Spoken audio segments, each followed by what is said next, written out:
There is a reason why the kings of antiquity not only accumulated wealth, but multiplied it generation after generation.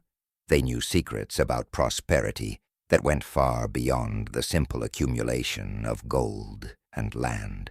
They understood that true wealth begins in the mind, flows through the heart, and manifests in the material world through immutable principles that continue to operate today. This audiobook reveals the same principles of consciousness and manifestation that allowed Solomon to build an empire of wisdom and wealth, David to transform a tribal kingdom into a regional power, and countless other leaders throughout history to create lasting abundance. But here is the most powerful truth.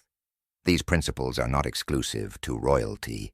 They are available to anyone willing to elevate their consciousness to the level of a king. Through a combination of ancient wisdom, modern neuroscience, and quantum manifestation principles, you will discover that prosperity is not a stroke of luck or the result of external circumstances. It is the natural outcome of a specific state of being, the royal mindset that anyone can develop. You will learn to reprogram your beliefs about money, align your energy with the frequency of abundance, and make decisions like a true sovereign of your reality. Prepare to discover that you were born to prosper. The crown has always been available. You simply need to recognize that you are already worthy of wearing it. Chapter 1. The Awakening of Royal Consciousness. There's a moment that changes everything. It happened to a woman named Rebecca at 3 a.m, sitting at her kitchen table with unpaid bills scattered in front of her, tears streaming down her face. She had done everything right according to the world's standards: good education, steady job, responsible decisions. Yet there she was, month after month, barely keeping her head above water. And then, in that moment of complete surrender, something shifted. A thought entered her mind that seemed to come from somewhere beyond her usual thinking. What if I've been living as a servant in my own kingdom? That single question rewired her entire reality. Within 18 months, Rebecca had tripled her income, moved into her dream home, and more importantly, discovered a sense of peace and power she never knew existed. What happened to Rebecca wasn't luck. It wasn't a windfall or a lottery ticket. It was an awakening to a truth that kings throughout history have known but rarely shared with their subjects. You are royalty, not metaphorically, not in some distant spiritual sense that has no bearing on your bank account. You are literally the sovereign ruler of your own reality, the king or queen of your personal kingdom. But here's what nobody tells you. Most people live their entire lives as peasants in kingdoms they were meant to rule. They wait for permission. They hope for rescue. They pray for circumstances to change, never realizing that they possess the same consciousness, the same creative power that allowed ancient kings to build empires from nothing but vision and will. The difference between those who prosper and those who struggle isn't intelligence, education, or even opportunity. It's identity. It's knowing in the deepest core of your being that you are not a victim of your circumstances, but the conscious creator of them. Think about the great kings of history. Solomon didn't inherit just a throne. He inherited a consciousness. David didn't defeat Goliath because he was stronger. He defeated Goliath because he saw himself differently than everyone else in that valley saw themselves. While an entire army of trained soldiers cowered in fear, a shepherd boy walked onto the battlefield with the unshakable certainty of someone who knew who he was. That's not courage, that's identity. And identity, science now tells us, is the most powerful force in shaping your reality. Your brain doesn't distinguish between what you imagine vividly and what you experience physically. When you see yourself as royalty, when you feel the emotions of sovereignty, Your nervous system begins to respond as if it's already true. New neural pathways form. Your entire biology shifts to match the signal you're broadcasting. This is where most people get it wrong. They think prosperity is something they need to chase, something out there waiting to be found or earned. They approach wealth the way a beggar approaches a king, hat in hand, hoping for scraps from the table. But that's the consciousness of lack, and lack can only create more lack. Prosperity isn't something you pursue. It's something you become. It's a state of being that precedes having. Kings didn't become wealthy and then develop royal consciousness. They had royal consciousness first, and the wealth was simply the natural outward expression of their internal state. When you walk into a room knowing you're royalty, everything changes. Your posture changes. Your voice changes. The decisions you make change. The opportunities you notice change. You're no longer scanning your environment for threats. You're scanning for possibilities, for resources, for ways to expand your kingdom. Let me tell you about Marcus, a man who spent 20 years climbing the corporate ladder, doing everything he was told would lead to success. He worked overtime, said yes to every project, sacrificed time with his family, all in pursuit of that next promotion, that next raise. And he did get promoted, several times. But something strange happened. No matter how much his income increased, he always felt behind, always felt like he wasn't enough, always felt one emergency away from disaster. Then Marcus attended a seminar where someone asked him a simple question: who are you being? Not what are you doing, not what do you have, but who are you being? Marcus realized he'd been being a servant his whole life. A good servant, a loyal servant, but a servant nonetheless. He was waiting for his value to be recognized by someone else. He was measuring his worth by external validation. That night, Marcus made a decision that defied all logic. He decided to see himself as a king, not arrogantly, not in a way that diminished others, but in the sense of owning his inherent sovereignty. Within 6 months, he had left his corporate job and started his own consulting firm. Within a year, he was making more money than he ever had working for someone else. But more than that, he felt free. He had reclaimed his kingdom. The science behind this transformation is profound.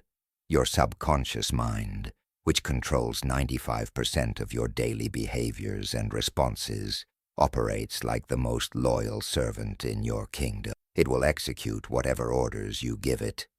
But here's the catch. It's always listening. Every thought you think, every emotion you feel, every identity you claim is an instruction to your subconscious. When you consistently see yourself as someone who struggles, someone who barely gets by, someone who isn't meant for greatness, your subconscious says, "Yes, Your Majesty," and creates experiences that match that identity. But when you begin to see yourself as someone who naturally prospers, someone who creates value, someone who is meant to reign over your life with wisdom and power, your subconscious goes to work making that real. It's not magic, it's neuroscience. Your brain is constantly deleting, distorting, and generalizing the millions of bits of information coming at you every second, and it uses your identity as the filter for what to let in and what to keep out. Think about how kings made decisions. They didn't agonize over whether they deserved to have what they wanted. They didn't question whether they were worthy of abundance.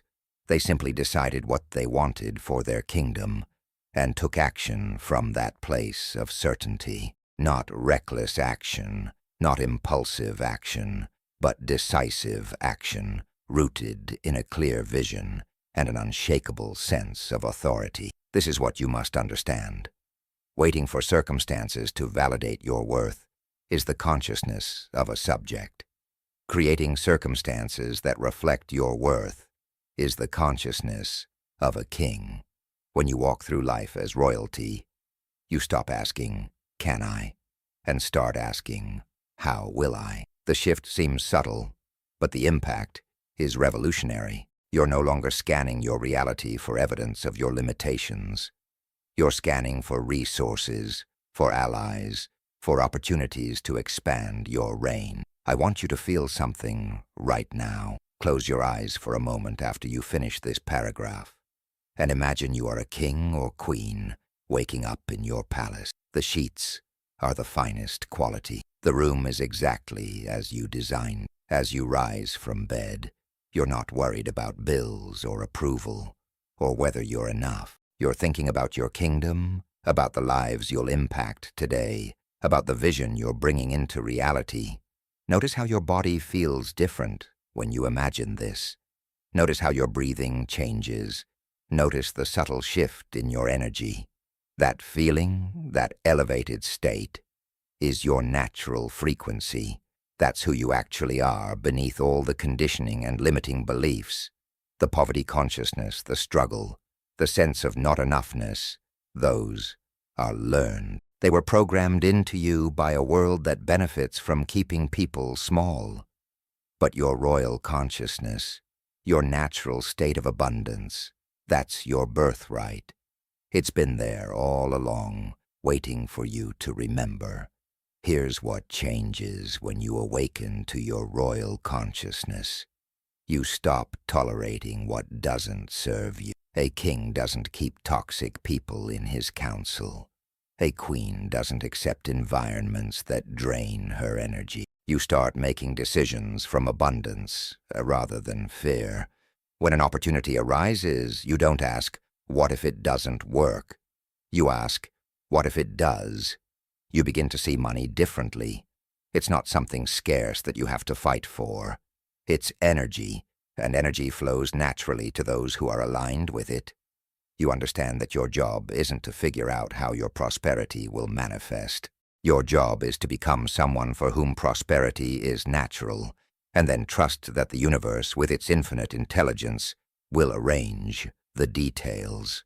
Kings throughout history understood something modern society has forgotten. The outer world is a mirror of the inner world. If your kingdom is chaotic, look at your consciousness. If your resources are scarce, look at your beliefs about abundance. If you feel powerless, look at the identity you've been claiming. The awakening of royal consciousness isn't something that happens once and you're done. It's a daily practice of remembering who you are. Every morning you have a choice. Will you wake up as a servant, hoping the world treats you kindly? Or will you wake up as a king, ready to create the reality you desire? The circumstances of yesterday don't matter. The mistakes of the past don't define you. The opinions of others don't determine your worth. You are royalty, and royalty doesn't apologize for claiming their throne. This isn't arrogance. This is alignment with truth. You are created by the same force that creates galaxies and orchestrates the perfect timing of seasons. That force doesn't make mistakes, and it didn't make a mistake with you. You have within you right now everything you need to prosper. Not someday, not when you're more worthy or more ready. Now, as you prepare to drift into sleep tonight, I want you to hold one thought. Tomorrow you will wake up as royalty, not pretending, not hoping, but knowing. Knowing that your consciousness creates your reality. Knowing that prosperity isn't something you chase, but something you embody. Knowing that the kingdom you've been waiting for permission to enter is actually yours, has always been yours, and is simply waiting for you to take your rightful place on the throne. The crown is yours. The power is yours. The prosperity is yours. All that remains is for you to remember who you've always been. Chapter 2. The Inner Kingdom, Governing Your World. Within, there's an ancient saying among kings that most people never hear. Before you can rule a kingdom, you must first rule yourself.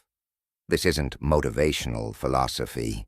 This is the fundamental law of manifestation that separates those who create lasting prosperity from those who chase it endlessly without ever catching it. Consider the story of King Solomon, renowned as the wisest and wealthiest ruler in history.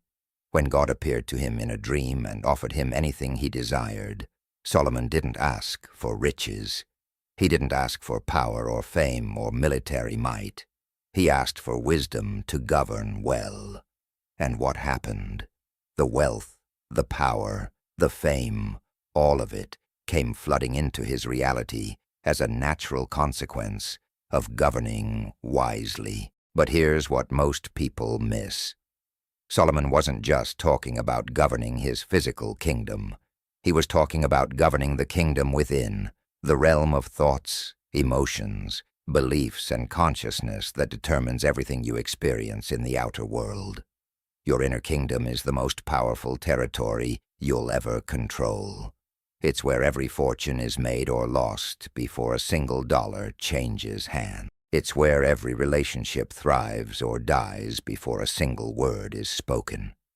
It's where your health is determined before your body shows any symptoms. And yet most people spend their entire lives trying to control the outer world, while their inner kingdom remains in complete chaos. They have thoughts running wild like bandits, emotions swinging like pendulums, beliefs fighting each other like warring factions, and they wonder why their external reality feels so unstable. Let me tell you about Daniel, a successful entrepreneur who built a 7-figure business only to watch it crumble in less than a year. From the outside, Daniel did everything right. He had the strategies, the team, the market opportunity. But inside, his kingdom was at war. Part of him believed he deserved success. Another part whispered that he was a fraud. Part of him felt excited about wealth. Another part felt guilty, as if prosperity was somehow wrong. These internal conflicts weren't just psychological discomfort. They were electromagnetic signals being broadcast into the quantum field, creating contradictory instructions that resulted in contradictory outcomes. His business reflected the chaos within. The truth is this: you cannot create order in your external world when disorder reigns in your internal world. You cannot manifest abundance in your bank account when scarcity dominates your consciousness. You cannot attract prosperous relationships when your internal dialogue is toxic. The outer kingdom will always mirror the inner kingdom. This is not philosophy. This is physics. Every thought you think creates an electrical signal in your brain. Every emotion you feel creates a magnetic field around your heart. Together, these electrical and magnetic components create an electromagnetic signature that literally broadcasts your state of being into the field of infinite possibility. The field doesn't judge whether your signal is positive or negative, empowering or limiting. It simply responds by matching your frequency with experiences of the same frequency. When your inner kingdom is governed by fear, doubt, and unworthiness, the field delivers circumstances that validate those states. When your inner kingdom is governed by confidence, clarity, and certainty, the field delivers circumstances that match those elevated states. This is why the most important work you'll ever do has nothing to do with outer action and everything to do with inner transformation. The kings who built lasting empires understood this intuitively. They had rituals, practices, and disciplines designed specifically to maintain order in their consciousness. They knew that a king who couldn't control his own mind would eventually lose control of his kingdom. They understood that emotions were not weaknesses to suppress, but powerful forces to master. Modern neuroscience now confirms what these ancient rulers knew. Your brain is constantly being shaped by what you think and feel. Every time you have a thought, you strengthen a neural pathway. Every time you feel an emotion, you condition your body to expect that emotional state. Over time, Your most frequent thoughts and emotions become your baseline, your default setting, your identity. And your identity, as we established in the last chapter, is the blueprint from which your reality is constructed. Let me share with you what happened to a woman named Catherine, a teacher who had been struggling with money her entire adult life. She made decent money, but somehow it always slipped through her fingers. There was always an unexpected expense, always something that prevented her from getting ahead. For years, she blamed the economy, her salary, bad luck, anything external. Then she began to pay attention to her inner dialogue, to actually listen to the constant stream of thoughts running through her mind. What she discovered shocked her. She had a voice inside that constantly said things like, "Money always leaves me. I'm terrible with finances. Rich people are greedy, and it's selfish to want more when others have so little." These weren't just random thoughts. They were governors of her inner kingdom, making decisions about what was allowed and what wasn't. Catherine realized that no amount of outer effort could overcome these internal commands. So she began the work of restructuring her inner kingdom. She started to notice these limiting thoughts and consciously replace them with new ones. Not fake affirmations she didn't believe, but gentle corrections toward thoughts that felt more true. Instead of, "Money always leaves me," she practiced thinking, "Money flows to me and through me." Instead of, "I'm terrible with finances," she practiced, "I'm learning to be wise with money." The shift seemed small, almost insignificant, but within 3 months, Catherine received an unexpected promotion, found a side income stream she'd never noticed before, and most surprisingly, stopped having those mysterious expenses that used to drain her accounts. What Catherine discovered is what every prosperous person eventually learns. Your subconscious mind is running the show. It's like having a kingdom where 95% of the government operates automatically, below your conscious awareness, executing programs that were installed years or even decades ago. Most of these programs were installed before you were 7 years old, before your conscious analytical mind was fully developed. You absorbed beliefs about money from your parents, from your culture, from your early experiences. If you grew up hearing, "Money doesn't grow on trees," or "We can't afford that," or "Rich people are lucky," those became laws in your inner kingdom. If you experienced scarcity, your subconscious interpreted that as, "This is how life works," and created a blueprint to repeat that pattern. The subconscious doesn't judge whether these programs serve you. It simply executes them with perfect loyalty, creating outer circumstances that match your inner programming. This is why you can consciously want prosperity, while subconsciously sabotaging every opportunity for it. Your conscious mind is like the king sitting on the throne, but your subconscious mind is the one actually running the kingdom. The question then becomes, how do you reprogram your subconscious? How do you install new governors in your inner kingdom that serve your vision of prosperity instead of perpetuating patterns of lack? This is where the practice of coherence comes in, and it's one of the most powerful tools you'll ever discover. Coherence is a state where your heart and brain are synchronized, working together in harmony rather than sending contradictory signals. Research from the HeartMath Institute has shown that when you generate feelings of gratitude, appreciation, or love, your heart rhythm becomes smooth and ordered.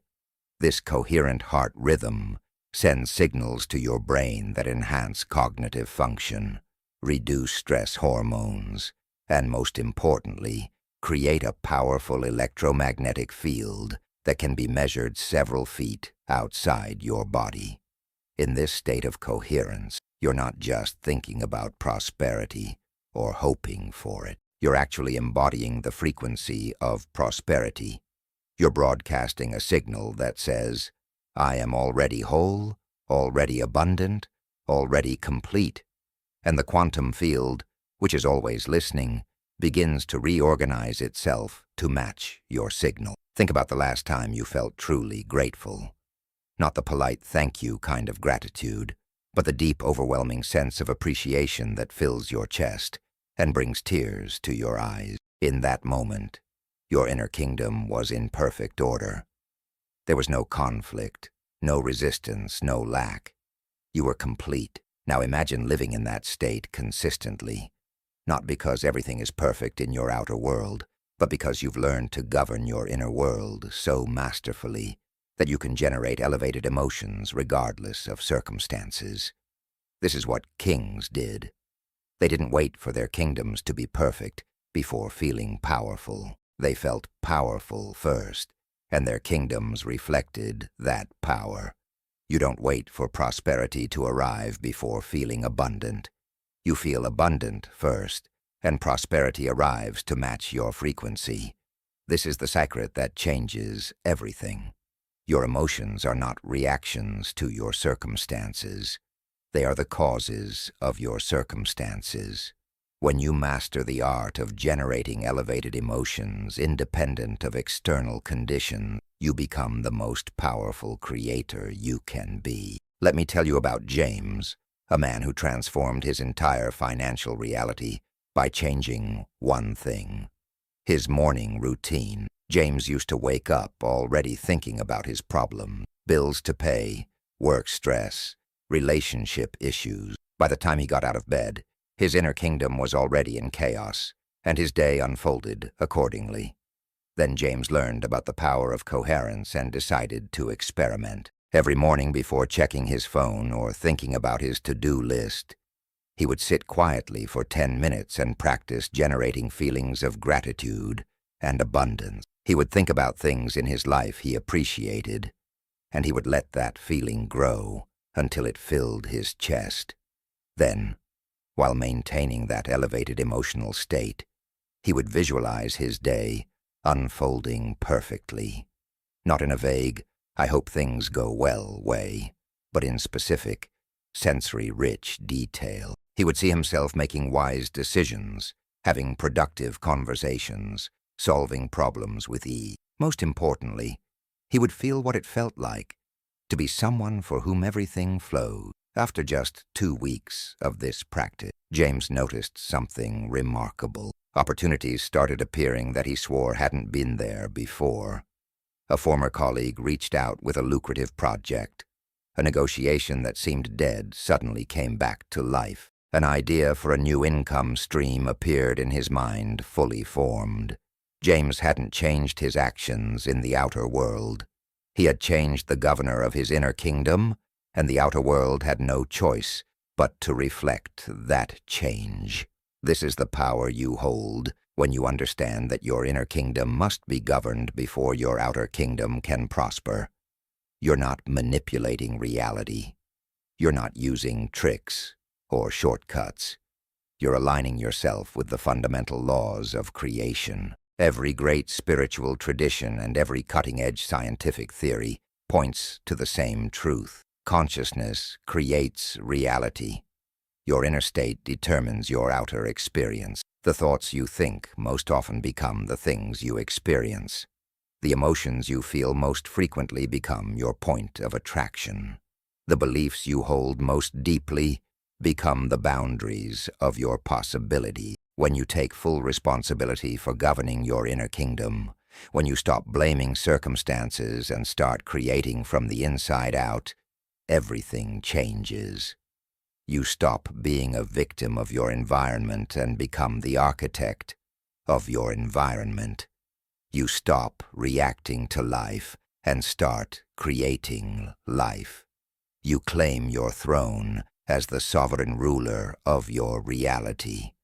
As you prepare to drift into sleep tonight, bring your awareness to your inner kingdom. Notice the thoughts that have been running through your mind today. Were they thoughts of a wise king governing with certainty, or thoughts of a worried servant hoping for rescue? Notice the emotions that have been dominant. Were they elevated emotions of gratitude and possibility, or contracted emotions of fear and limitation? Don't judge what you find.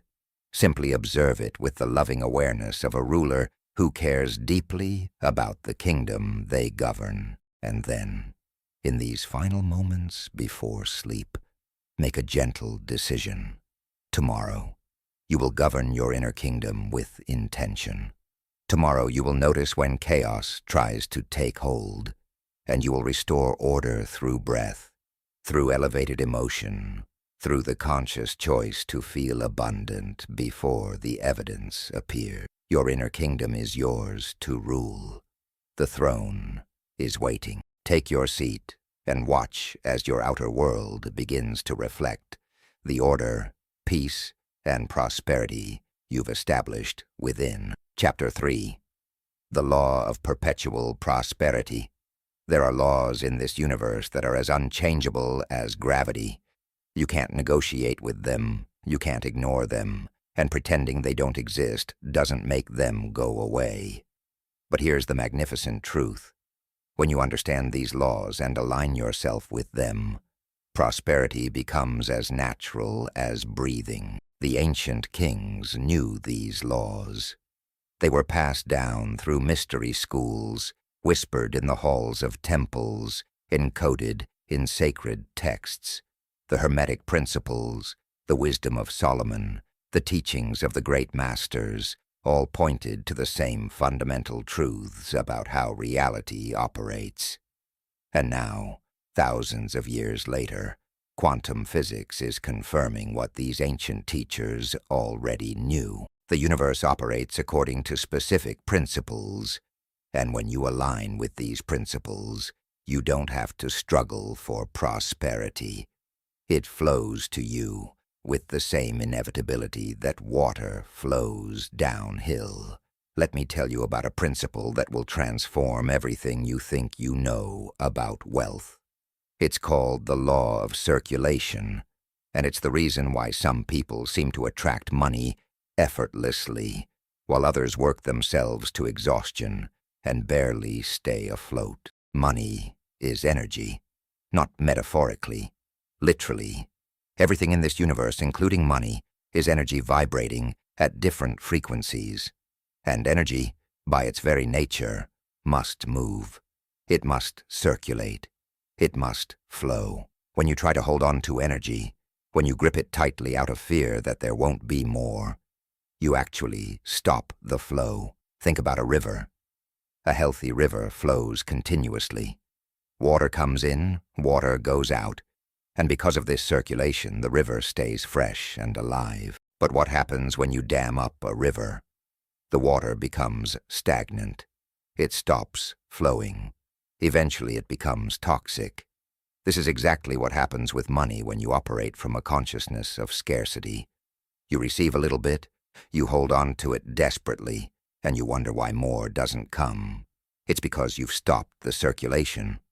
There was a woman named Maria who discovered this principle in the most unexpected way. Maria grew up in poverty, and her relationship with money was defined by one word: fear. Fear of not having enough. Fear of losing what little she had. Fear of being poor again. So when Maria finally got a decent job and started making good money, she hoarded every penny. She refused to spend on anything beyond absolute necessity. She skipped social events to save money. She drove a car that barely ran because buying a reliable one felt too risky. She told herself she was being responsible, being smart, but something strange happened. No matter how much she saved, it never felt like enough. And even stranger, unexpected expenses kept appearing. A medical emergency here, a car repair there, things that seemed to systematically drain her savings account. Maria was living the law of circulation in reverse. She was damming up the flow, and the universe was finding ways to keep the energy moving despite her resistance. Then Maria met a mentor who explained this principle to her. At first, she resisted. It felt crazy. Spend money to make money? Give when you barely have enough? But something inside her recognized the truth of it. So Maria decided to experiment. She started small, buying a friend's birthday gift that felt generous rather than obligatory. She donated to a cause she cared about. She replaced her dying car with one that felt good to drive. And then she watched, amazed, as money started flowing into her life from unexpected sources. A freelance opportunity she hadn't sought out, her iFund she'd forgotten about, a promotion at work that seemed to come out of nowhere. Maria had unlocked the flow. This brings us to one of the most profound Hermetic principles: as above, so below, as within, so without. What this means is that your external reality is always a perfect reflection of your internal reality. The prosperity or lack in your bank account is a mirror of the prosperity or lack in your consciousness. The abundance or scarcity in your relationships reflects the abundance or scarcity in your self-worth. Everything outer is a manifestation of something inner. This is not a metaphor. This is the fundamental structure of reality. Your consciousness is the cause. Your circumstances are the effect. Most people have this backwards. They believe circumstances cause their consciousness. They think, I'll feel abundant when I have money, or I'll feel confident when I'm successful. But that's like saying the mirror will smile when you smile. The mirror doesn't go first. You go first. Your inner state creates your outer experience, not the other way around. When you understand this principle, you realize that trying to change your circumstances without changing your consciousness is like rearranging deck chairs on the Titanic. You might feel busy, you might feel like you're doing something, but the fundamental problem remains unchanged. Consider King Solomon again. The Bible says he was the wealthiest man of his time. But here's what most people miss. Solomon's wealth wasn't the cause of his wisdom. His wisdom was the cause of his wealth. He understood the laws of prosperity at such a deep level that wealth had no choice but to flow to him. He knew that you can't attract what you want. You can only attract what you are. This is perhaps the most important principle you'll ever grasp. You don't attract your desires. You attract your state of being. If your state of being is lack, you'll attract circumstances of lack. If your state of being is abundance, you'll attract circumstances of abundance. It doesn't matter what you consciously want, or what you visualize, or what you affirm. Your electromagnetic signature, the signal you're broadcasting into the quantum field, is determined by what you are, not what you want. And what you are is determined by the thoughts you think most often and the emotions you feel most consistently. This is why someone can want prosperity with all their heart and still create poverty. They want prosperity, but they are scarcity. They hope for abundance, but they vibrate at the frequency of lack. Let me explain what I mean by frequency and vibration, because this is where ancient wisdom and modern science converge beautifully. Everything in this universe is energy vibrating at different speeds. A table appears solid, but if you look at it under a powerful enough microscope, you'll see atoms vibrating in space. Your body appears solid, but it's actually a field of energy vibrating at a specific frequency. Your thoughts are energy. Your emotions are energy. And every different thought and emotion has its own unique frequency. Fear has a low, heavy frequency. Gratitude has a high, light frequency. Lack has a contracted frequency.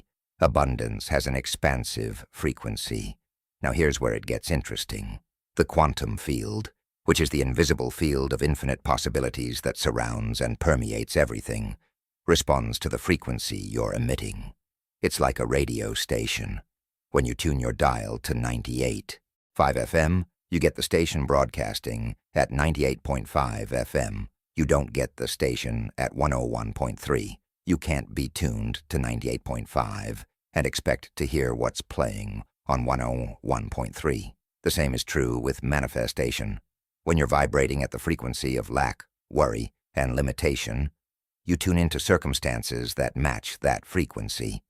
When you're vibrating at the frequency of abundance, gratitude, and possibility, you tune into circumstances that match that higher frequency. There's a man named Thomas who understood this principle so deeply that he transformed from being homeless to being a millionaire in less than 3 years. Thomas lost everything in the 2008 financial crisis. His business collapsed, his marriage ended, and he found himself living in his car. But Thomas had studied these principles of prosperity, and he made a decision that seemed insane to everyone around him. He decided that despite his circumstances, he would maintain the frequency of abundance. Every morning, sitting in his car, he would close his eyes and feel gratitude, not for what he hoped would come, but for what he already had. The sun rising, his health, the fact that he was alive and still had the power to create. Throughout the day, whenever fear or despair tried to take hold, he would pause and consciously shift his frequency. He would imagine abundance. He would feel what it would feel like to be prosperous.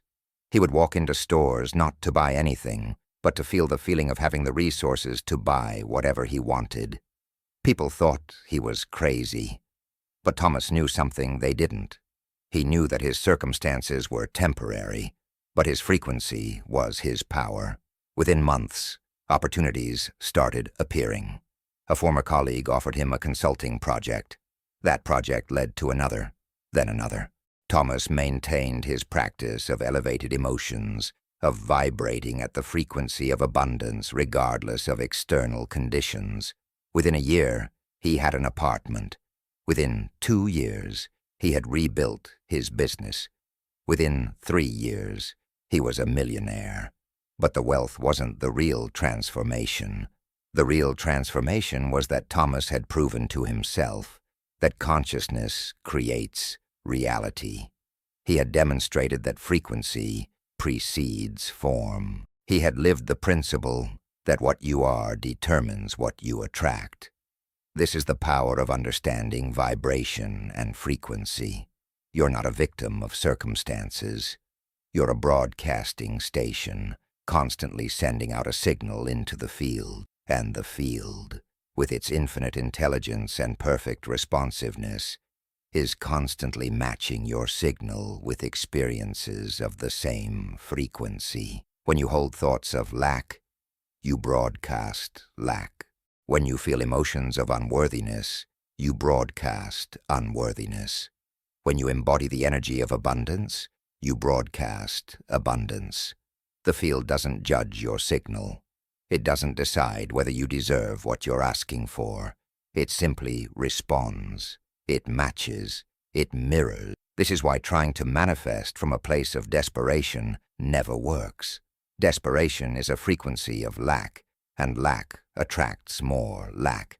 This is why affirmations often fail. If you're saying, "I am wealthy," while feeling poor inside, your frequency is still poverty, and poverty is what you'll continue to experience. The words don't matter. The feeling matters. The state of being matters. Your frequency is your destiny. Now let's talk about how to consciously elevate your frequency, because this is where theory becomes practice. Your frequency is determined by 2 things, the thoughts you think and the emotions you feel. These 2 components create your electromagnetic signature. The electrical component comes from your thoughts, which are signals firing across neural pathways in your brain. The magnetic component comes from your emotions, which are generated by your heart and create a measurable magnetic field. When you think elevated thoughts and feel elevated emotions simultaneously, you create a powerful electromagnetic field that literally reorganizes matter in the quantum field. This is not speculation. This is measurable science. The HeartMath Institute has shown that the electromagnetic field of your heart can be measured up to 15 feet outside your body. When you're in a state of coherence, when your heart and brain are synchronized through elevated emotions like gratitude, love, or joy, you create an extremely powerful signal. This signal interacts with the quantum field, collapsing infinite possibilities into specific probabilities that match your frequency. In simpler terms, you pull from the field of infinite potential the specific reality that matches your state of being. Think about the last time you fell in love. Remember how the world seemed brighter, how opportunities seemed to appear everywhere, how problems that used to overwhelm you suddenly seemed manageable. That wasn't because the world changed. That was because your frequency changed. You were operating at an elevated state, and reality reorganized itself to match. Now imagine living in that elevated state, not because something external happened, but because you chose to generate it from within. This is mastery. This is what kings understood. They didn't wait for their kingdoms to make them feel powerful. They felt powerful, and their kingdoms reflected that power. You don't wait for prosperity to make you feel abundant. You feel abundant, and prosperity flows to match your frequency. This is the law of perpetual prosperity. When you maintain a high frequency consistently, prosperity becomes perpetual because the field is constantly matching your signal with experiences of abundance. Let me share with you the practice that will change everything if you commit to it. Every day, before you engage with the outer world, take time to consciously elevate your frequency. Sit quietly and place your attention on your heart. Breathe slowly and deeply, imagining your breath moving in and out of your heart space. As you breathe, recall a memory or imagine a scenario that makes you feel genuine gratitude, not the polite kind of gratitude, but the overwhelming, chest-filling, tear-producing gratitude that consumes you. Maybe it's holding your child for the first time. Maybe it's a moment of profound beauty you witnessed. Maybe it's imagining the reality you're creating. Whatever it is, let that feeling grow until it fills your entire body. In this state, you're not thinking about prosperity. You are prosperity. You're not hoping for abundance. You are abundance. You're broadcasting the frequency of wealth, and the quantum field is listening. Do this every single day, and watch as your outer world begins to reflect your inner frequency. Watch as opportunities appear that weren't there before. Watch as resources flow to you from unexpected sources. Watch as the law of perpetual prosperity proves itself in your life. As you prepare for sleep tonight, let yourself rest in the knowing that you are not separate from prosperity. You are not chasing something outside yourself. You are learning to embody a frequency, to become a vibrational match for the abundance that already exists in the field of infinite possibilities. The laws are working. They're always working. As within, so without. As you vibrate, so you attract. The kingdom of prosperity isn't somewhere you have to travel to. It's a frequency you learn to embody. Close your eyes and feel it now. Feel what it feels like to be someone for whom prosperity is natural, inevitable, perpetual. That feeling is your key. Guard it, practice it, become it. The law of perpetual prosperity is operating in your life right now, bringing you experiences that match your frequency. Elevate your frequency and watch your life transform. Chapter 4. The Royal Council. Choosing your influences. Every king who ever built a lasting empire understood one fundamental truth. You are only as powerful as the counsel you keep, the advisors you surround yourself with, the voices you allow into your mind, the energies you permit into your space. These determine the trajectory of your reign more than any other single factor. A wise king surrounded by fools will make foolish decisions. A potentially great king surrounded by mediocrity will achieve mediocre results. But an ordinary person surrounded by wisdom vision, and elevated consciousness will rise to extraordinary heights. This isn't motivational speaking. This is neuroscience. Your brain has specialized cells called mirror neurons that fire both when you perform an action and when you observe someone else performing that action. You literally become like the people you spend the most time with. Their beliefs seep into your consciousness. Their habits become your habits. Their limitations become your limitations. Or, if you choose wisely, their prosperity consciousness becomes your prosperity consciousness. Let me tell you about a man named Robert, who discovered this principle the hard way. Robert had big dreams. He wanted to build a business, create wealth, live a life of freedom and abundance. But Robert had a problem he didn't recognize for years. His closest friends were all people who complained constantly. They complained about the economy, about their jobs, about how the system was rigged against them. They had convincing arguments for why success wasn't possible, why wealthy people were corrupt, why dreaming big was naive. And every time Robert shared his vision, they would shoot it down with realistic concerns. They called it protecting him. They called it being practical. But what they were really doing was pulling him down to their frequency. For 5 years, Robert tried to build his business while maintaining these friendships. And for 5 years, he struggled. He would get inspired, take action, start to see progress. And then he would spend an evening with his friends and leave, feeling deflated, doubtful, questioning himself. It wasn't until Robert made the painful decision to distance himself from these relationships that everything changed.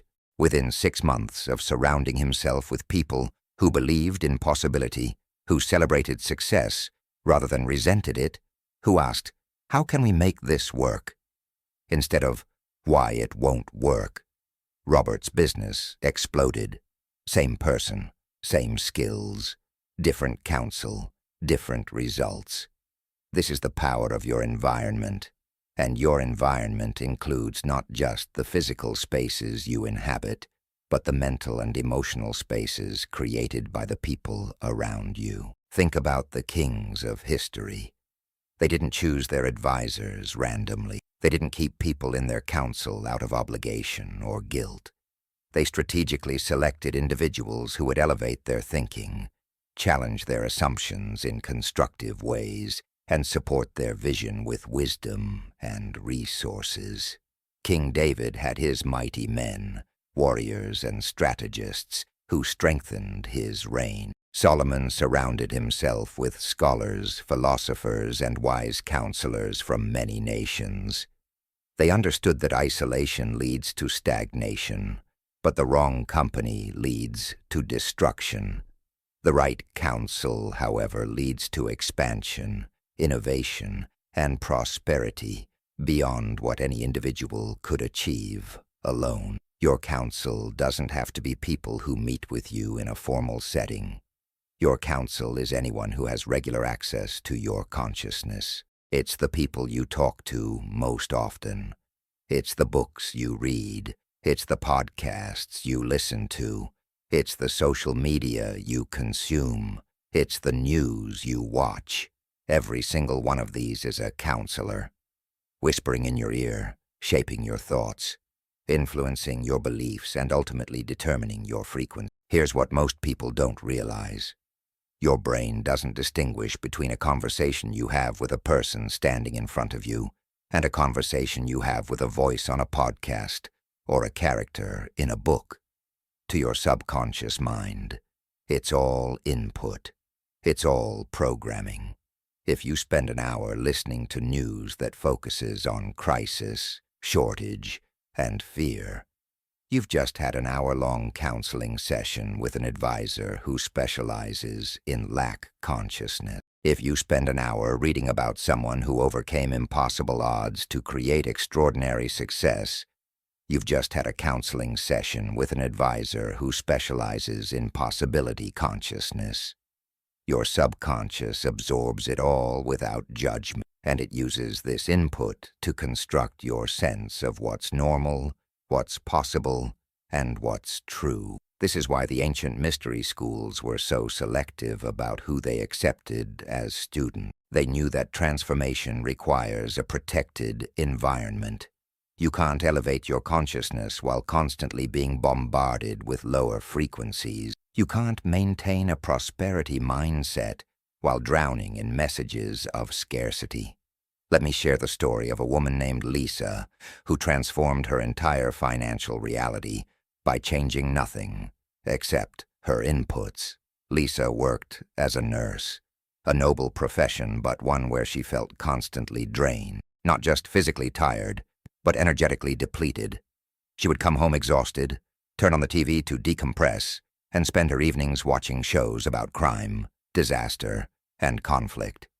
She told herself she was just relaxing, just unplugging. But what she was actually doing was filling her consciousness with violence, fear, and chaos. Then Lisa's car broke down, and during her bus commute, she decided to listen to an audiobook about prosperity consciousness, just to pass the time, she told herself. But something unexpected happened. After a week of listening to elevated ideas during her commute, Lisa noticed she felt different, lighter, more hopeful, more energized. So she continued.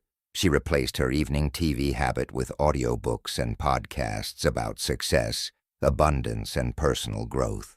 She stopped following social media accounts that made her feel inadequate and started following people who inspired her. She didn't change her job. She didn't change her schedule. She only changed her counsel, the voices she allowed into her consciousness.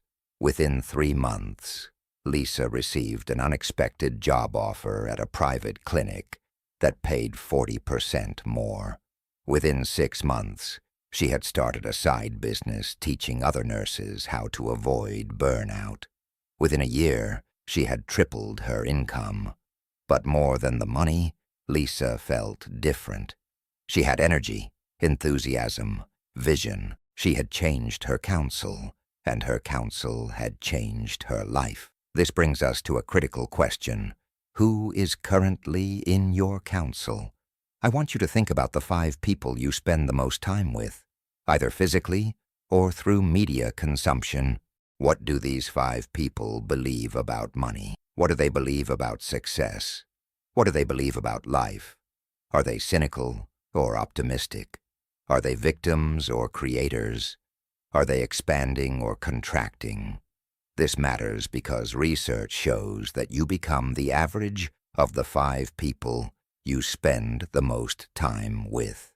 Not just in terms of income, though that's been measured and proven, but in terms of beliefs, habits, expectations, and possibilities. If 4 of your 5 closest influences believe that prosperity is difficult, guess what belief is being reinforced in your subconscious thousands of times? If 3 of your 5 closest influences complain constantly, guess what neural pathways are being strengthened in your brain? You are absorbing their consciousness, their frequency, their limitations.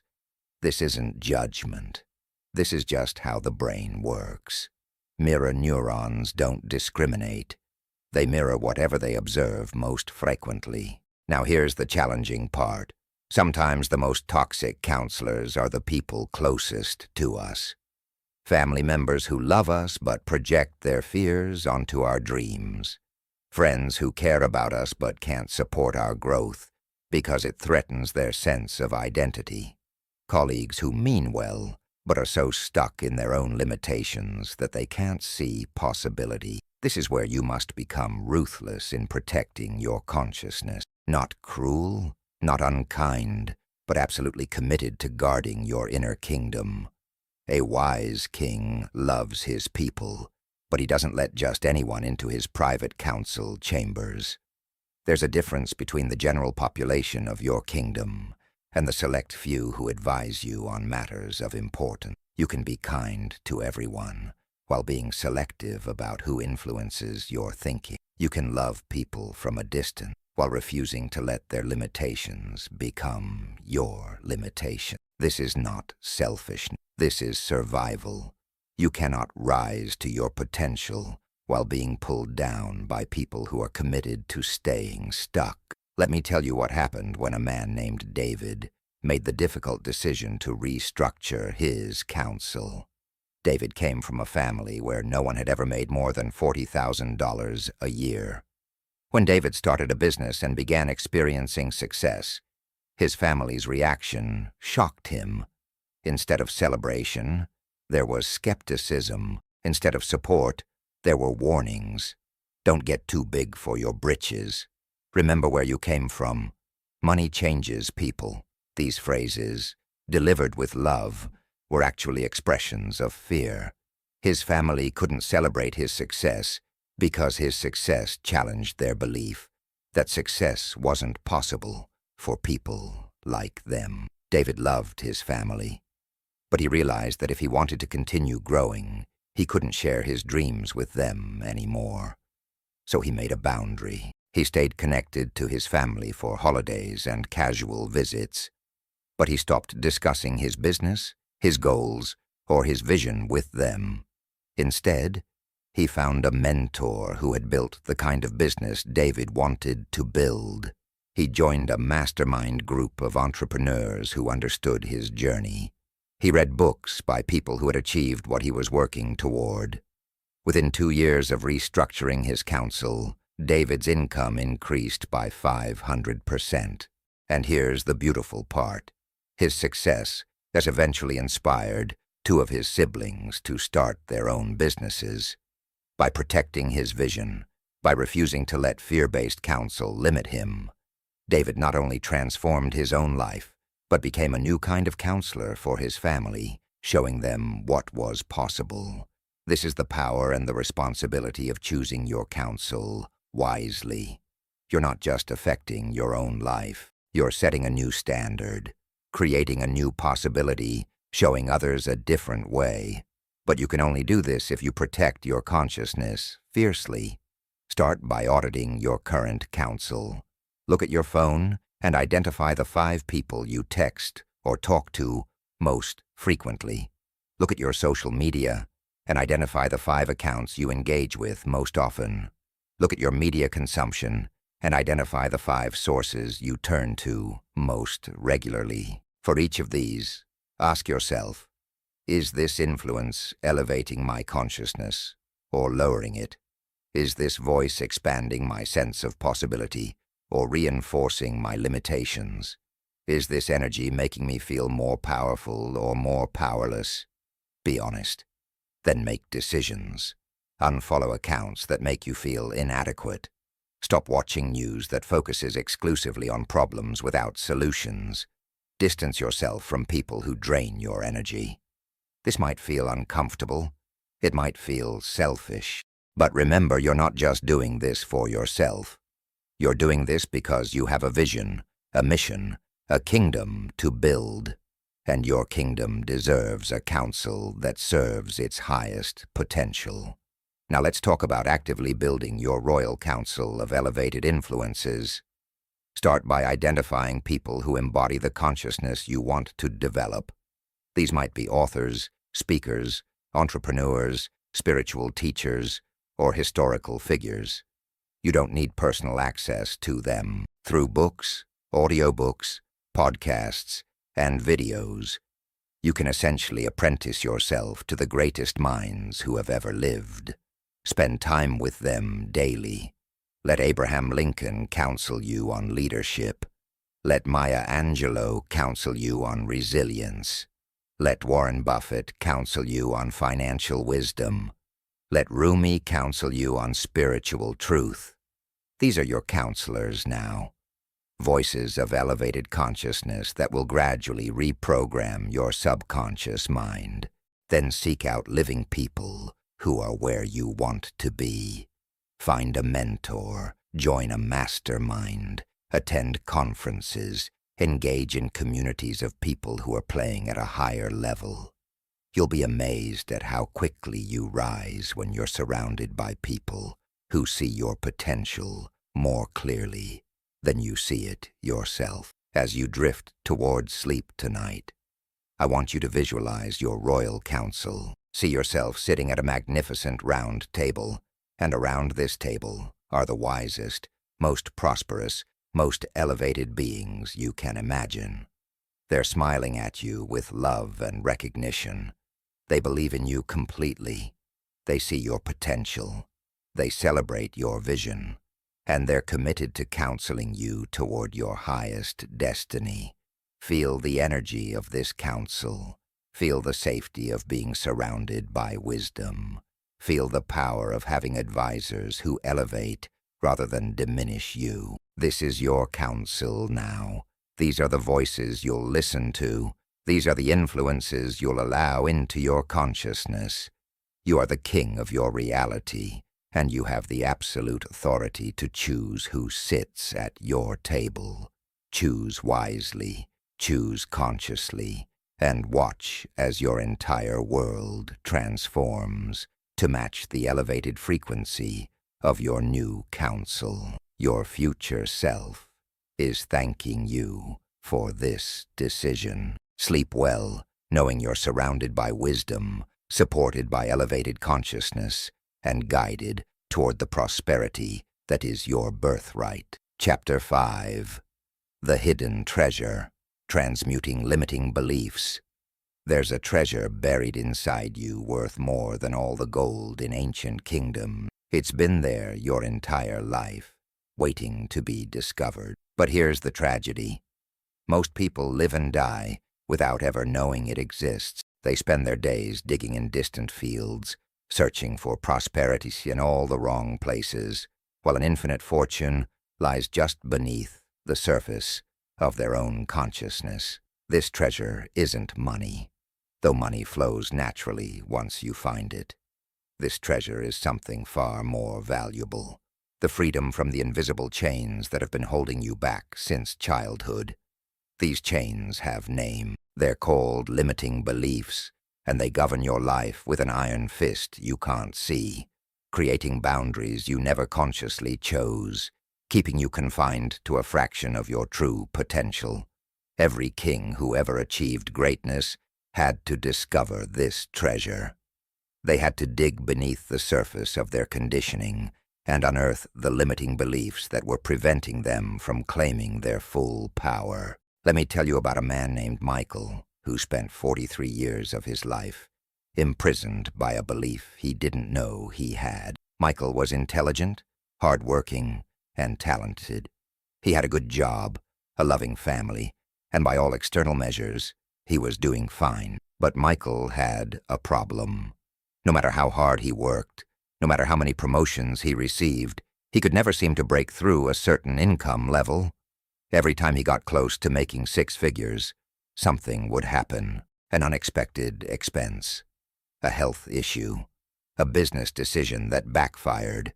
It was like hitting an invisible ceiling that he couldn't see, but could definitely feel. For years, Michael blamed circumstances, bad luck, bad timing, the economy, other people. Then Michael attended a workshop where the facilitator asked a simple question that changed everything. What did you learn about money before you were 7 years old? Michael closed his eyes and let his mind drift back to childhood. Suddenly, a memory surfaced that he hadn't thought about in decades. He was 6 years old, and his father had just lost his job. Michael remembered sitting at the top of the stairs, listening to his parents fight about money. He remembered his mother crying, saying, "We'll never have enough." He remembered his father, defeated, saying, "People like us aren't meant to be rich." In that moment, as a 6-year-old boy, Michael's subconscious mind recorded a program. People like us don't get to be wealthy.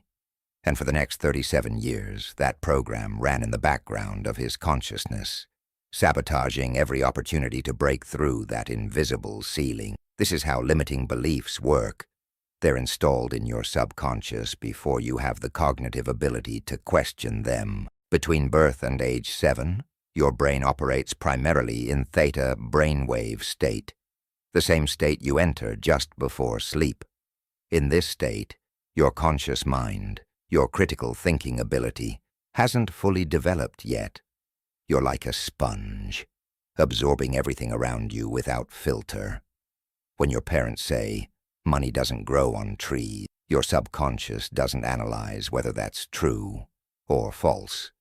It accepts it as law. When you hear, "We can't afford that," repeatedly, your subconscious doesn't understand that this is a temporary circumstance. It interprets it as, "This is how life works." When you experience scarcity, when you feel the stress and fear around money, your subconscious creates a blueprint. This is what money means. This is what I should expect. These beliefs become the invisible architecture of your reality, determining what you see, what you pursue, what you allow yourself to achieve, and most importantly, what you unconsciously sabotage.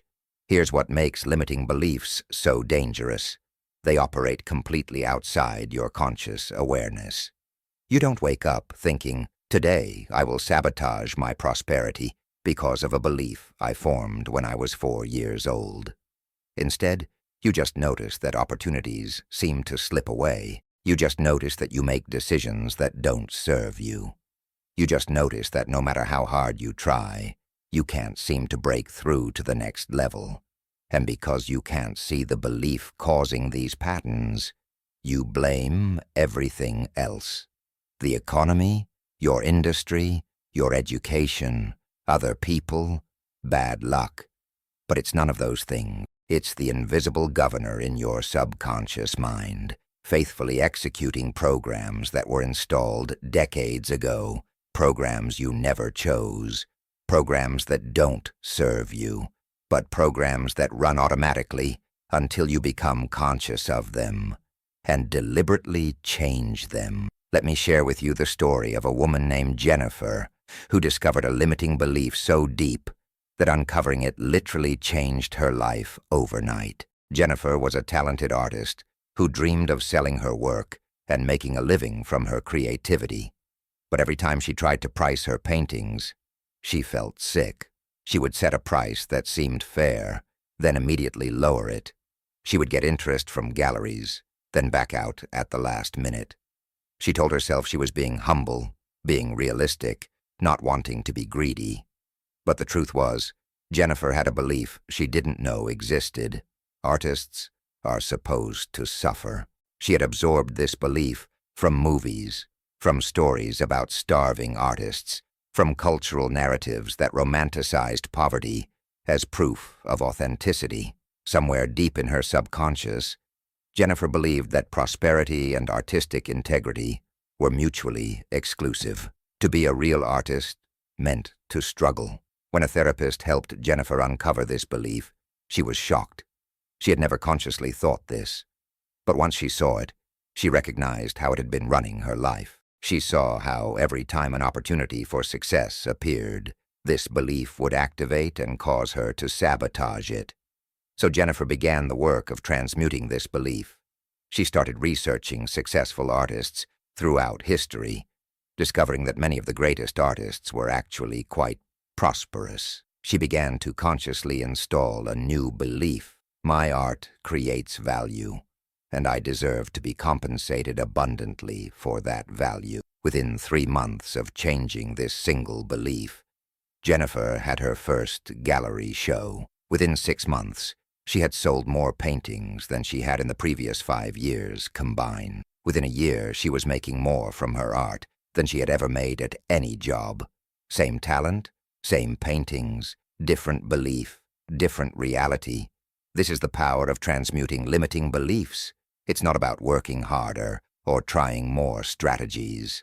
It's about changing the fundamental operating system that determines what you believe is possible. Think of your subconscious mind like the operating system on a computer. You can have the most powerful hardware, the fastest processor, the most advanced programs, but if your operating system has corrupted files, nothing works properly. Your limiting beliefs are like corrupted files, causing your entire system to malfunction. You can install new programs, you can try different approaches, but until you identify and replace those corrupted files, you'll keep getting the same errors, the same crashes, the same failures.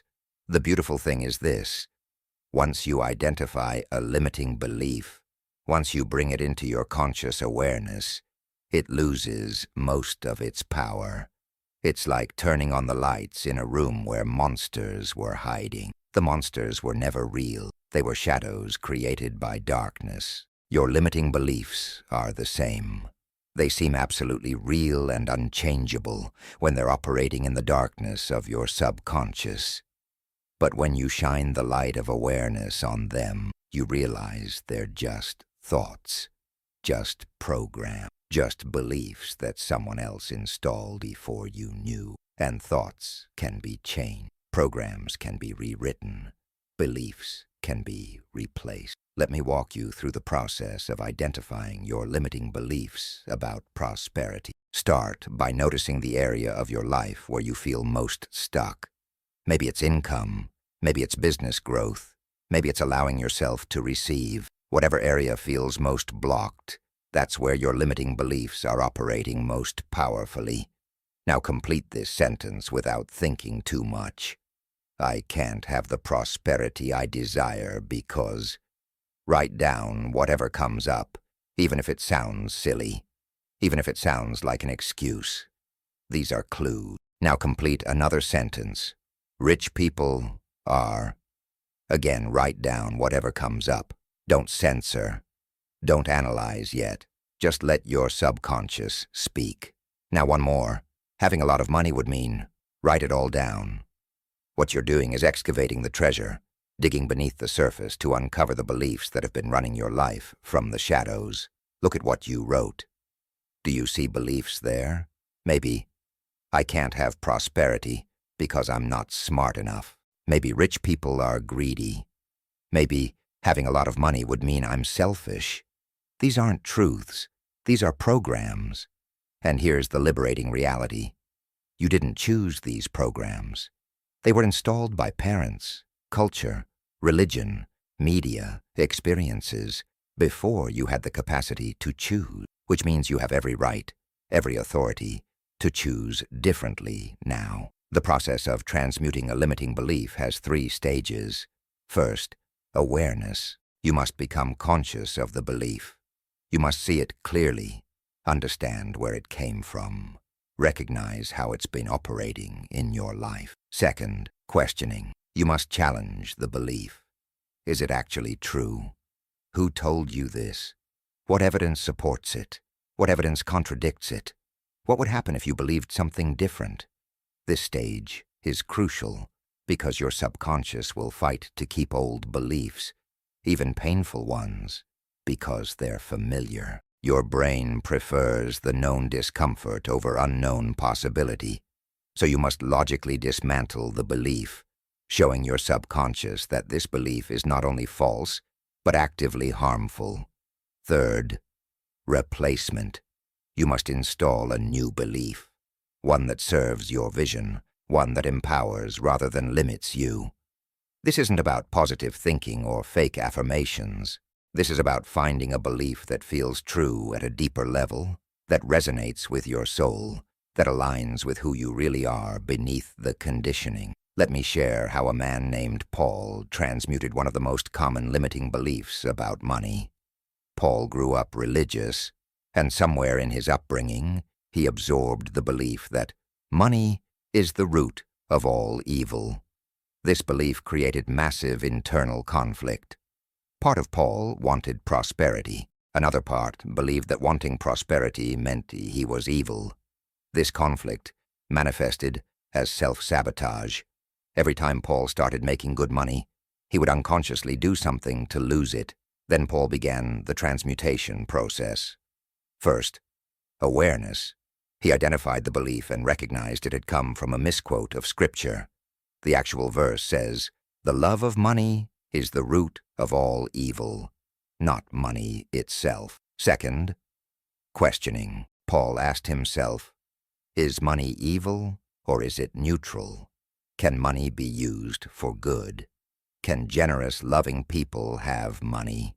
He realized that money was just energy, and like all energy, it amplified whatever already existed in a person's heart.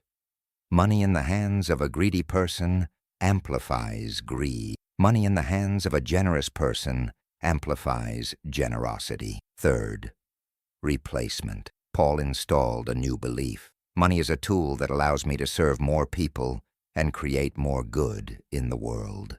This belief felt true to him. It aligned with his values. Within weeks of this transmutation, Paul's income doubled. But more importantly, his relationship with money transformed from guilt and conflict to peace and purpose. This is what becomes possible when you discover the hidden treasure of transmuting your limiting beliefs. You realize that the very thing that's been holding you back isn't circumstances or lack of opportunity or bad luck. It's invisible chains you can break simply by becoming aware of them. Every limiting belief you transmute is like removing a weight you've been carrying. Suddenly you can move faster, reach higher, create more powerfully. The prosperity that seemed so difficult becomes natural because you're no longer fighting against yourself. Your conscious desires and your subconscious programs finally align, creating a coherent signal that the universe can match with corresponding reality. This is the treasure that kings discovered.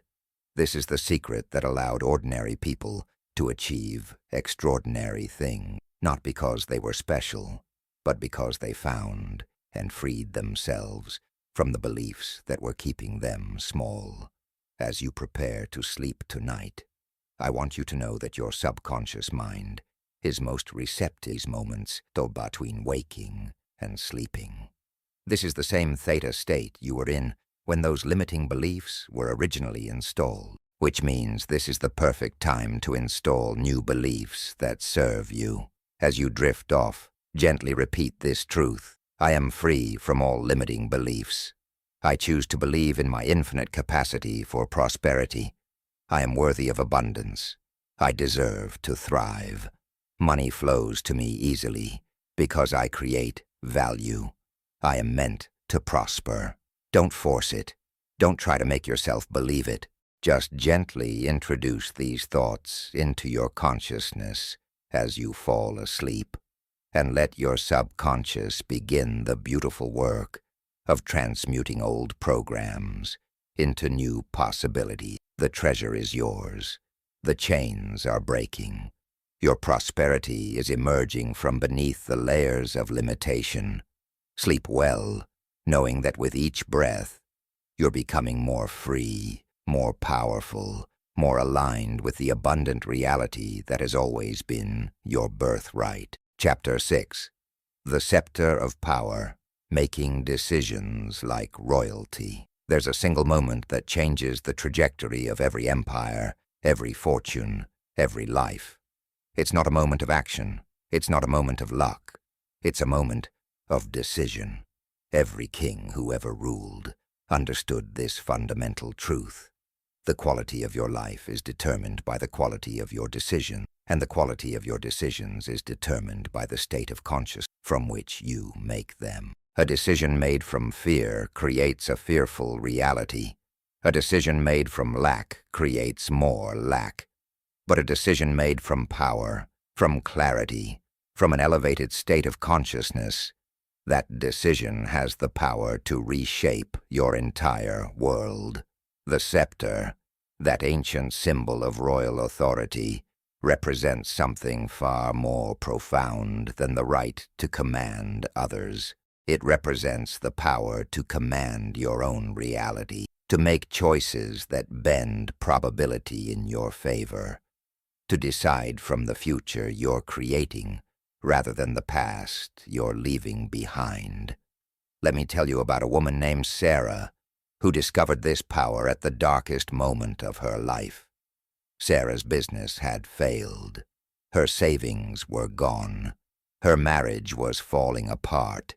She was sitting in her apartment, staring at eviction notices, feeling like everything she had worked for had collapsed. And in that moment, Sarah had to make a decision. Not a small decision about what to do next, but a fundamental decision about who she was going to be. Most people in Sarah's situation would have made the obvious choice: declare defeat, get a safe job, play it small, never risk again. This is a decision made from the past, from the evidence of what had already happened, from the frequency of failure. But Sarah, whether by instinct or desperation or divine intervention, made a different kind of decision. She decided that this failure was not her identity. She decided that despite all evidence to the contrary, she was meant to prosper. She decided to act as if the universe was conspiring in her favor, even when every circumstance suggested otherwise. This wasn't positive thinking. This wasn't denial. This was a sovereign decision to choose her state of being, regardless of condition. Within 24 hours of making that decision, Sarah received a phone call from a former client offering her a consulting project. Within a week, another opportunity appeared. Within a month, she had more work than she could handle. Within 6 months, she had not only recovered financially, but had exceeded her previous income. Sarah didn't change her circumstances and then make a powerful decision. She made a powerful decision that changed her circumstance. This is what it means to wield the scepter of power.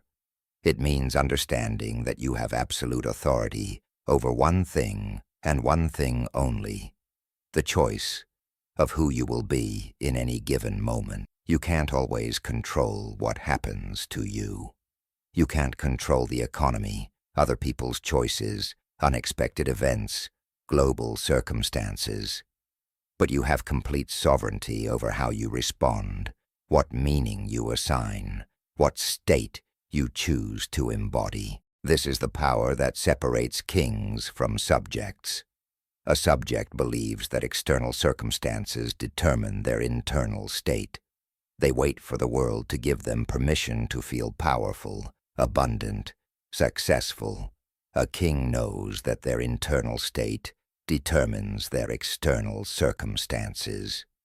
They choose their state first, and they trust that reality will reorganize itself to match that choice. This isn't theory. This is the fundamental mechanism of creation. Your state of being is your point of attraction. When you make a decision from an elevated state, you literally collapse different possibilities from the quantum field than when you make a decision from a depleted state. Think about the last major decision you made. Where were you making it from? Were you in a state of fear, trying to avoid pain, desperately grasping for security? Or were you in a state of power, clarity, and vision? Most people make their most important life decisions from their worst states. They decide to quit when they're frustrated. They choose relationships when they're lonely. They make financial choices when they're desperate. And then they wonder why these decisions don't produce the results they hoped for. It's because the frequency from which you make a decision determines the frequency of the outcome. A decision made from desperation can only create desperate circumstances. A decision made from lack can only create more lack. But a decision made from abundance, from power, from an elevated state of consciousness, that decision opens doorways that didn't exist before. It activates possibilities that weren't available at lower frequencies. This is why kings had rituals before making important decisions. They understood that the state mattered more than the strategy. Let me share the story of a man named Alexander, who learned this lesson through painful trial and error. Alexander was a talented investor, but he had a pattern that kept repeating. Whenever the market would drop, Alexander would panic and sell his positions at a loss. Then when the market recovered, he would buy back in at higher prices.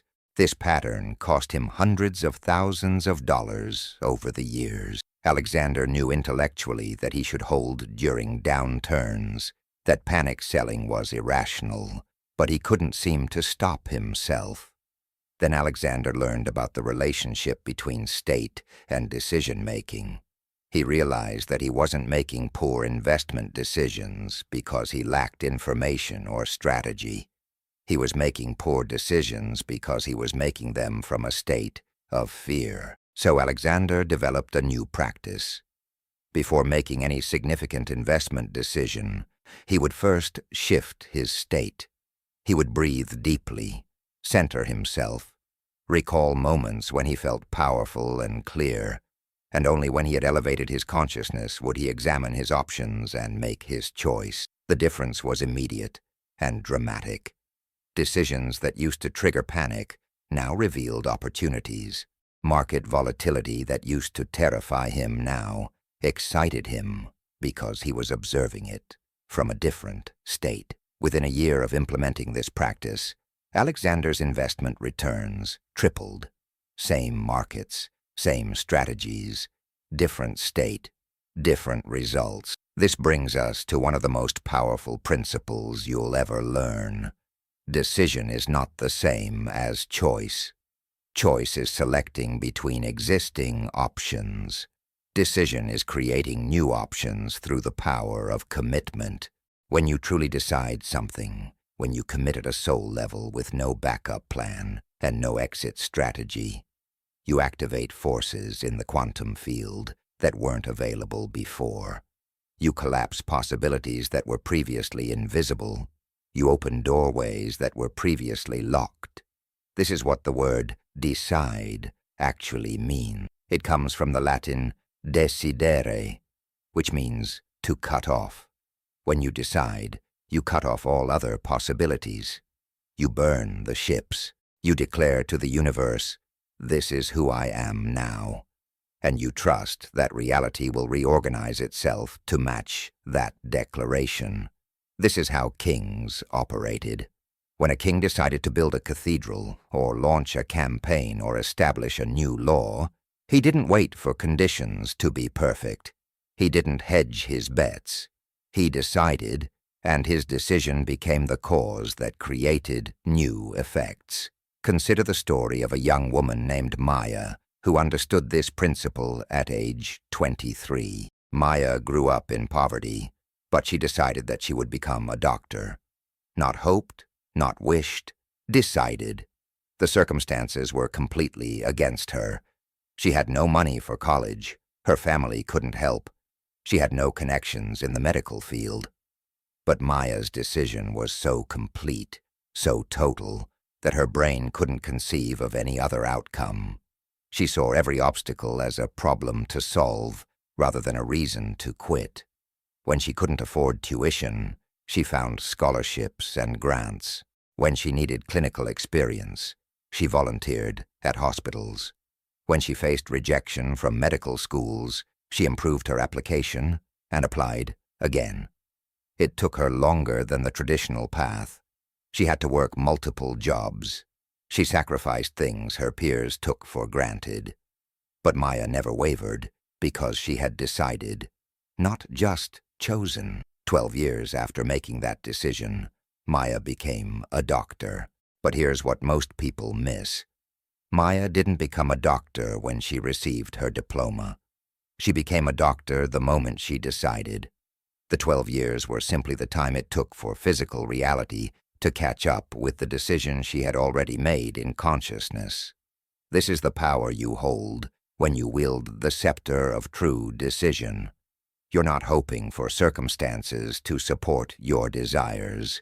You're declaring your reality and trusting that the universe, with its infinite intelligence and resources, will arrange the details. But here's the part that stops most people. True decision requires letting go of the how. When you genuinely decide something, you're not attached to the specific path.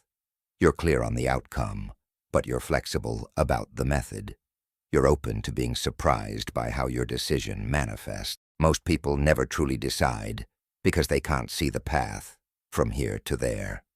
They think, I would decide to be wealthy, but I don't know how that would happen, so I'll just choose to hope for it instead. But that's backward. The how appears after the decision. not before. Your job is to decide who you're going to be. The universe's job is to show you how to get there. When you try to figure out the how before you commit to the decision, you limit yourself to only the paths you can currently see with your current level of consciousness. But when you decide first and surrender the how, you open yourself to infinite possibilities, including many you can't currently imagine. Let me tell you about a businessman named Richard, who proved this principle in a way that still astounds people who hear his story. Richard worked in corporate America for 15 years, and he hated every minute of it. He dreamed of starting his own company, but he couldn't see how. He had a mortgage, kids, responsibilities. Starting a business seemed impossible. Then Richard learned about the power of decision without attachment to the how. So he made a decision. Not a goal, not a plan. A decision. He decided that within 1 year, he would be working for himself, doing work he loved, making the same income or more. He had no idea how this would happen, but he decided completely. Then something remarkable occurred. Within 2 weeks of making that decision, Richard's company announced layoffs. Richard was offered a generous severance package, which he never would have had the courage to accept if he hadn't already decided to leave. The severance gave him exactly 6 months of financial runway. During his notice period, a conversation with a colleague revealed a business opportunity Richard had never considered. That opportunity led to a partnership.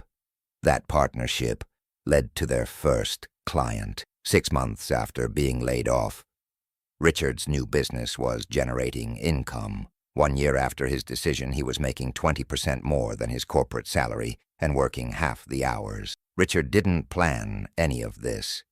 He couldn't have planned it because he didn't know it was possible. He simply decided, and the universe conspired to make it happen. Now let's talk about the difference between decisions made from the past and decisions made from the future. Most people make every decision based on their past. They look at what they've done before, what they've achieved before, what they've been capable of before, and they make decisions that align with that historical evidence. This is decision-making from your known self, and it can only recreate what you've already experienced.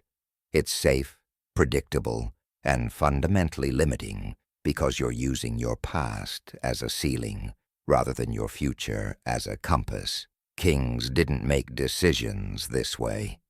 They made decisions from their vision, from the future they intended to create, from the realm of possibility rather than the prison of history. When Solomon decided to build the temple, he didn't base his decision on what he had built before. He based it on the vision of what he intended to create. When David decided to face Goliath, he didn't consult his track record of giant slaying. He operated from a future where he had already won. This is the kind of decision-making that changes everything, deciding from the person you're becoming rather than the person you've been. Imagine your future self, the version of you that's living in the reality you desire. That person makes very different decisions than your current self. That person doesn't hesitate at opportunities because they know their worth. That person doesn't sabotage success because they believe they deserve it. That person doesn't make choices from fear because they're connected to a deeper power. When you face a decision, any decision, ask yourself, how would my future self handle this? What would the version of me who's already prosperous, already successful, already free, decide in this moment? Then make that decision, even if it feels uncomfortable, even if it challenges your current identity, even if you don't yet feel like the person who would make that choice. This is how you become your future self, not by waiting until you feel ready, but by making the decisions your future self would make right now, and trusting that your identity will catch up. Let me share what happened to a woman named Patricia who started making decisions from her future self. Patricia was offered a promotion at work that would significantly increase her salary, but it would also require relocating to a city she didn't want to live in. The old Patricia would have taken it immediately, because more money equals success, right? But Patricia had been practicing this principle of deciding from her future self. She imagined the Patricia who was already living her ideal life, and she asked that version of herself what to do. The answer was clear. Her future self valued freedom and joy over money and status. Her future self wouldn't trade happiness for a paycheck. So Patricia, despite her current financial worries, turned down the promotion. Within a month, a different opportunity appeared, one she never would have been available for if she had taken the promotion. This new opportunity paid even more than the promotion, but it allowed her to work remotely from anywhere.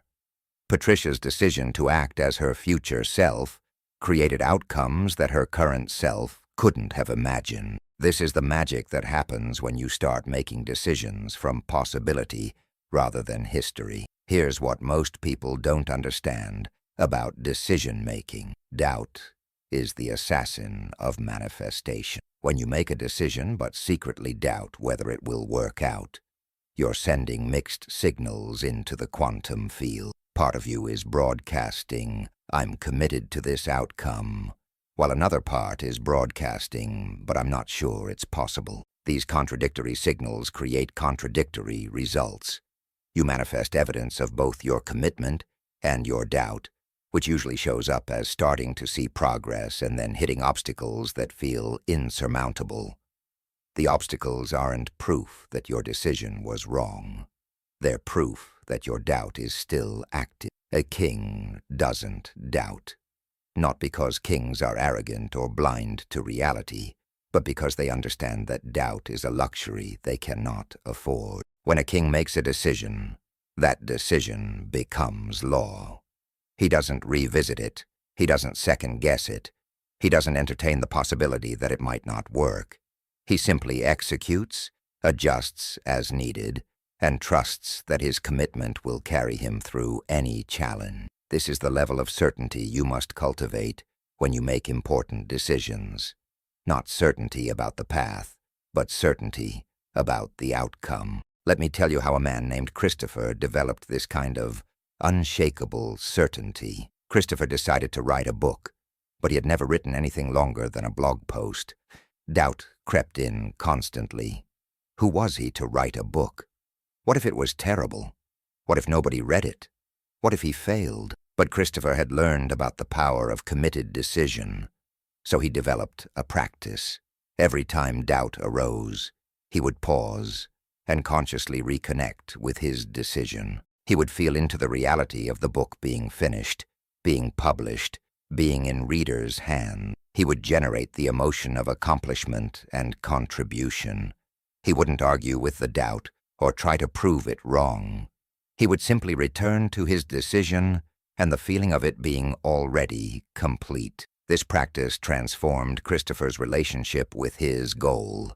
Instead of hoping he could write a book, he knew he would. The certainty wasn't based on evidence. It was based on decision. Christopher finished his book in 9 months, and it became a bestseller in his niche. But the book's success wasn't the real victory. The real victory was Christopher learning that he could generate certainty through decision rather than waiting for external validation. This brings us to the practice of decisive action versus reactive behavior. Most people spend their lives reacting. Something happens, they respond. Someone offers something. They accept or decline. An opportunity appears. They take it or leave it. They're like leaves blown by the wind, moving but not directing. Kings don't react. They act decisively from their vision, and they let circumstances adjust to their decisions, rather than adjusting their decisions to circumstances. This doesn't mean being rigid or refusing to adapt. It means maintaining sovereignty over your choices, rather than giving that power away to external conditions. When you make decisions reactively, you're essentially letting the outer world govern your inner world. When you make decisions decisively, from an elevated state and clear vision, you're governing your outer world from your inner world. This is the difference between being at the mercy of life and being the author of your life. Consider what happened to a young entrepreneur named Luis, who learned to distinguish between reactive and decisive decision-making. Luis was running a startup, and he was constantly putting out fires, responding to crises, reacting to competitors, adjusting to market changes. He was busy all the time, but never felt like he was making real progress. Then a mentor asked him, "Are you making decisions, or are decisions making you?" Luis realized he had given away his power. He was letting circumstances dictate his choices, rather than letting his vision dictate his actions. So Luis implemented a new system. Every morning, before looking at email or messages or anything external, he would spend 30 minutes reconnecting with his vision. He would ask himself, what decisions would move me closer to my vision today, regardless of what fires might appear? Then he would make those decisions and commit to acting on them before responding to anything external. This simple shift transformed Luis's business. Within 3 months, revenue doubled. Within 6 months, he had hired a team to handle the reactive work, while he focused on decisive, visionary leadership. Luis had reclaimed his scepter. He was no longer being led by circumstances. He was leading his circumstances. Now I want to share with you the most powerful decision-making practice I know, and it's one that kings throughout history have used in various forms. Before making any significant decision, you must first elevate your state. This is non-negotiable. Never make important decisions when you're tired, stressed, fearful, or depleted. In those states, your brain literally cannot access the neural pathways associated with possibility, creativity, and elevated thinking. You're operating from survival mode, and survival mode can only create more of what you're trying to survive. Instead, before deciding, take time to shift your consciousness. Breathe deeply for several minutes, bringing oxygen to your brain and activating your parasympathetic nervous system. Think of something or someone you're genuinely grateful for, and let that emotion fill your chest. This creates coherence between your heart and brain, which has been proven to enhance cognitive function and intuitive knowing. Then, from this elevated state, imagine yourself as your future self, the one who has already achieved what you're working toward. How does that version of you see this decision? What would they choose? Feel into the answer rather than thinking your way to it. Your body knows before your mind does. When you get a clear sense of the right choice, make your decision completely and cut off all other options. This is wielding the scepter of power. This is making decisions like royalty. Let me tell you what happened when a woman named Diane used this practice to make the most important decision of her career. Diane had been offered a partnership in a law firm, something she had worked toward for 15 years. It was everything she thought she wanted: status, income, security. But something felt off. Instead of immediately accepting, Diane used the elevated state practice. She breathed, generated gratitude, connected with her future self, and from that state, she realized something that shocked her. Her future self wasn't a partner at this firm. Her future self was free, traveling, doing meaningful work on her own terms. The partnership was her past self's dream, not her future self's reality. So Diane made a decision that everyone thought was insane. She turned down the partnership and left the firm to start her own practice, focused on pro bono work for causes she cared about. Her income dropped by 70% initially. Her colleagues thought she had lost her mind, but Diane had made a decision from an elevated state, from her future self, and she trusted it completely. Within 2 years, Diane's practice was thriving. She was making more than she would have as a partner, but more importantly, she was fulfilled in a way she never had been before. She had wielded her scepter of power, and her life had transformed to match her decisive choice. As you prepare for sleep tonight, I want you to feel the weight of the scepter in your hand. This isn't a metaphor. Imagine actually holding a scepter, an ancient symbol of your absolute authority over your own consciousness, your own choices, your own reality. Feel its weight. Feel its power. Know that this power is yours, has always been yours, will always be yours. No circumstance can take it from you. No person can steal it. No failure can diminish it. You have the power to decide who you are regardless of what has happened. You have the power to choose your state regardless of conditions. You have the power to commit to your vision regardless of obstacles. This is your scepter. This is your sovereignty. As you drift into sleep, let this knowing settle into your subconscious. Tomorrow you will make decisions from power, from clarity, from your future self. You will decide without doubt. You will commit without backup plans. You will trust that your decisions are creating your reality. The scepter is in your hand. The throne is yours. The kingdom awaits your command. Sleep deeply, knowing that you are the sovereign authority of your life, and your next decision will prove it. Chapter 7. The Crown of Abundance, Royal Visualization. There's a secret that every king who ever built an empire knew but rarely shared with their subjects. Before a single stone was laid, before a single decree was issued, before any physical action was taken, the kingdom was first built in the mind. The castle, the roads, the wealth, the power, all of it existed first as a vision, a mental construct so vivid and real that it was only a matter of time before the physical world caught up. This wasn't fantasy. This wasn't daydreaming. This was the most practical form of creation that exists. You cannot build what you cannot first see. You cannot become what you cannot first imagine. You cannot manifest in the physical realm what you have not first constructed in the mental realm. The crown, that circular symbol of infinite potential and divine authority, represents this power of visualization.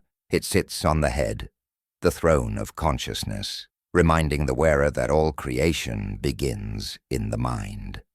When you learn to visualize like royalty, you're not escaping reality.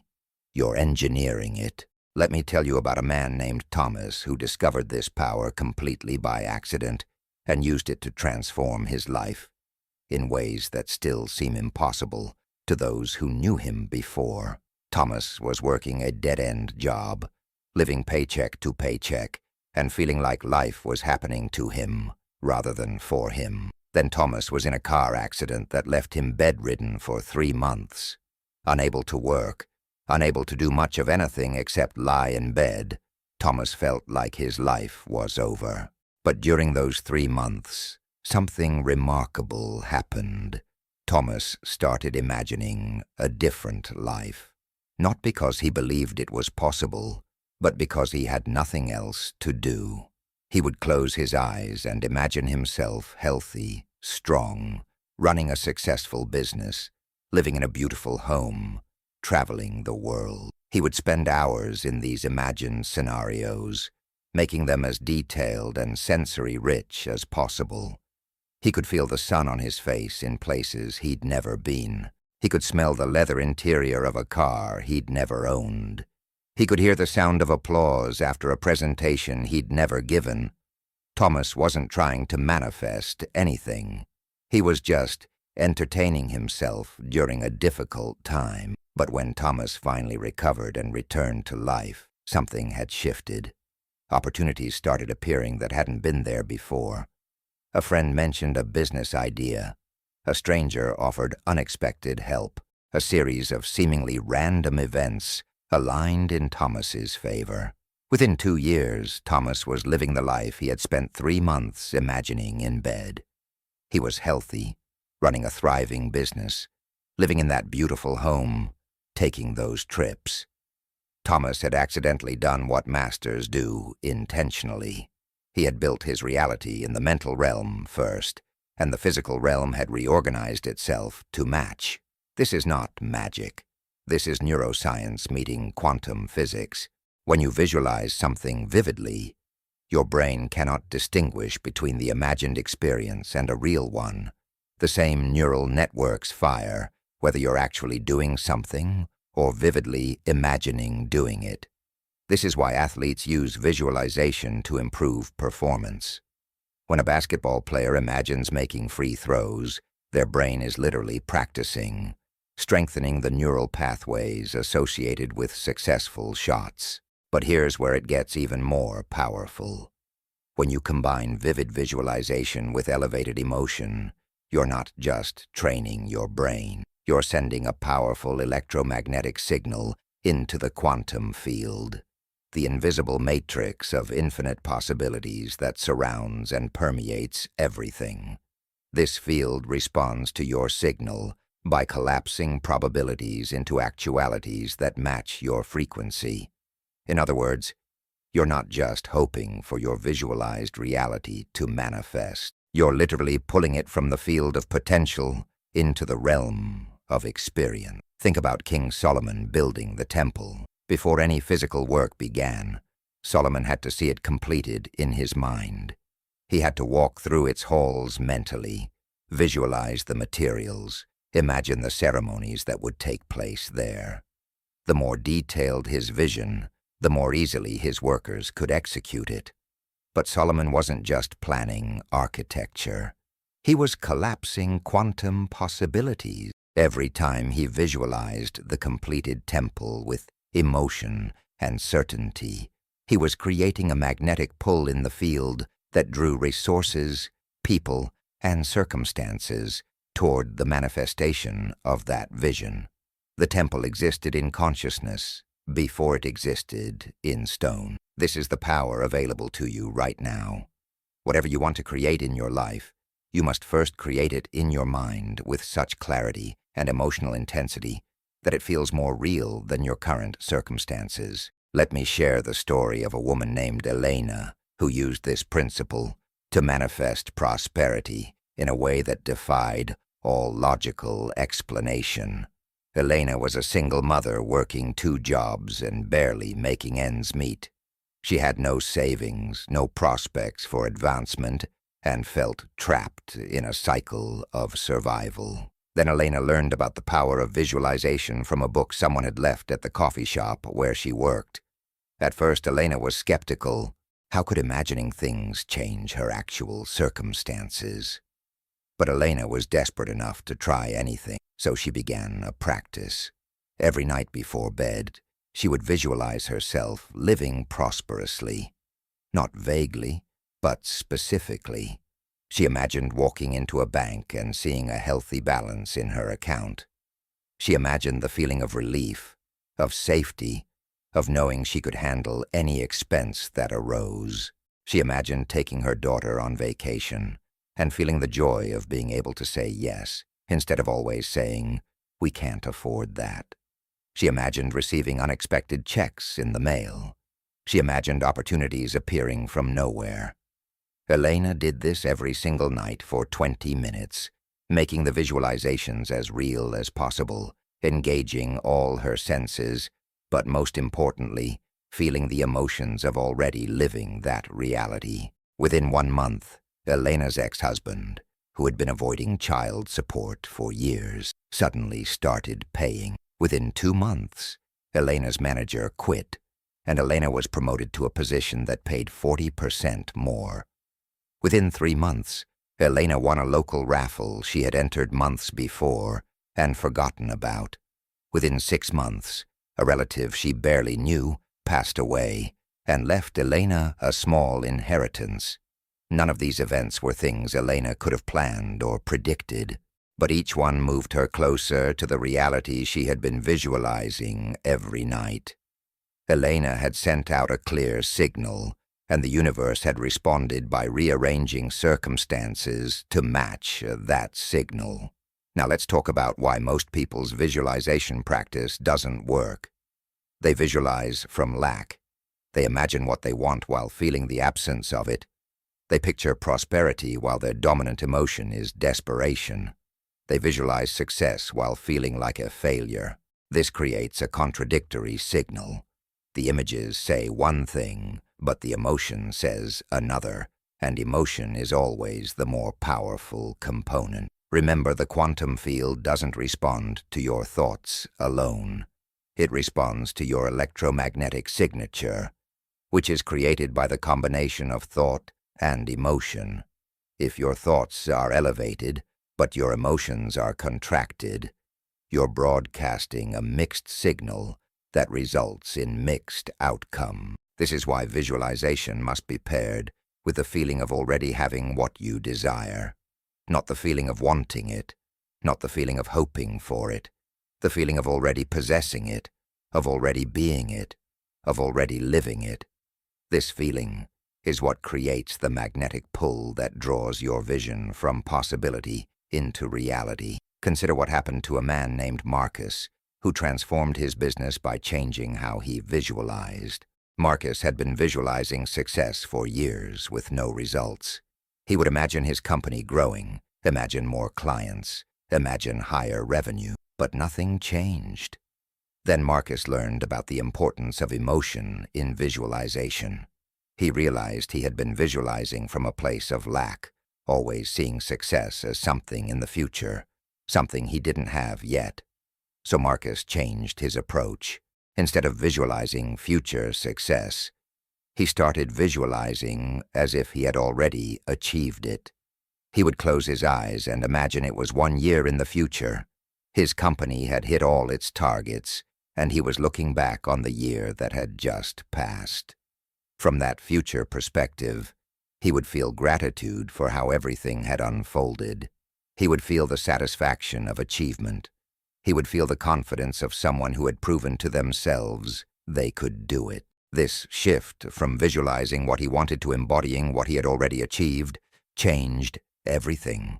Within 3 months, Marcus's company landed its biggest client ever. Within 6 months, revenue had doubled. Within a year, Marcus had exceeded every target he had set.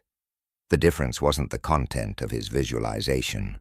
It was the emotional state from which he was visualizing. This brings us to the practice of sensory-rich visualization, and this is where most people's visualizations remain weak and ineffective.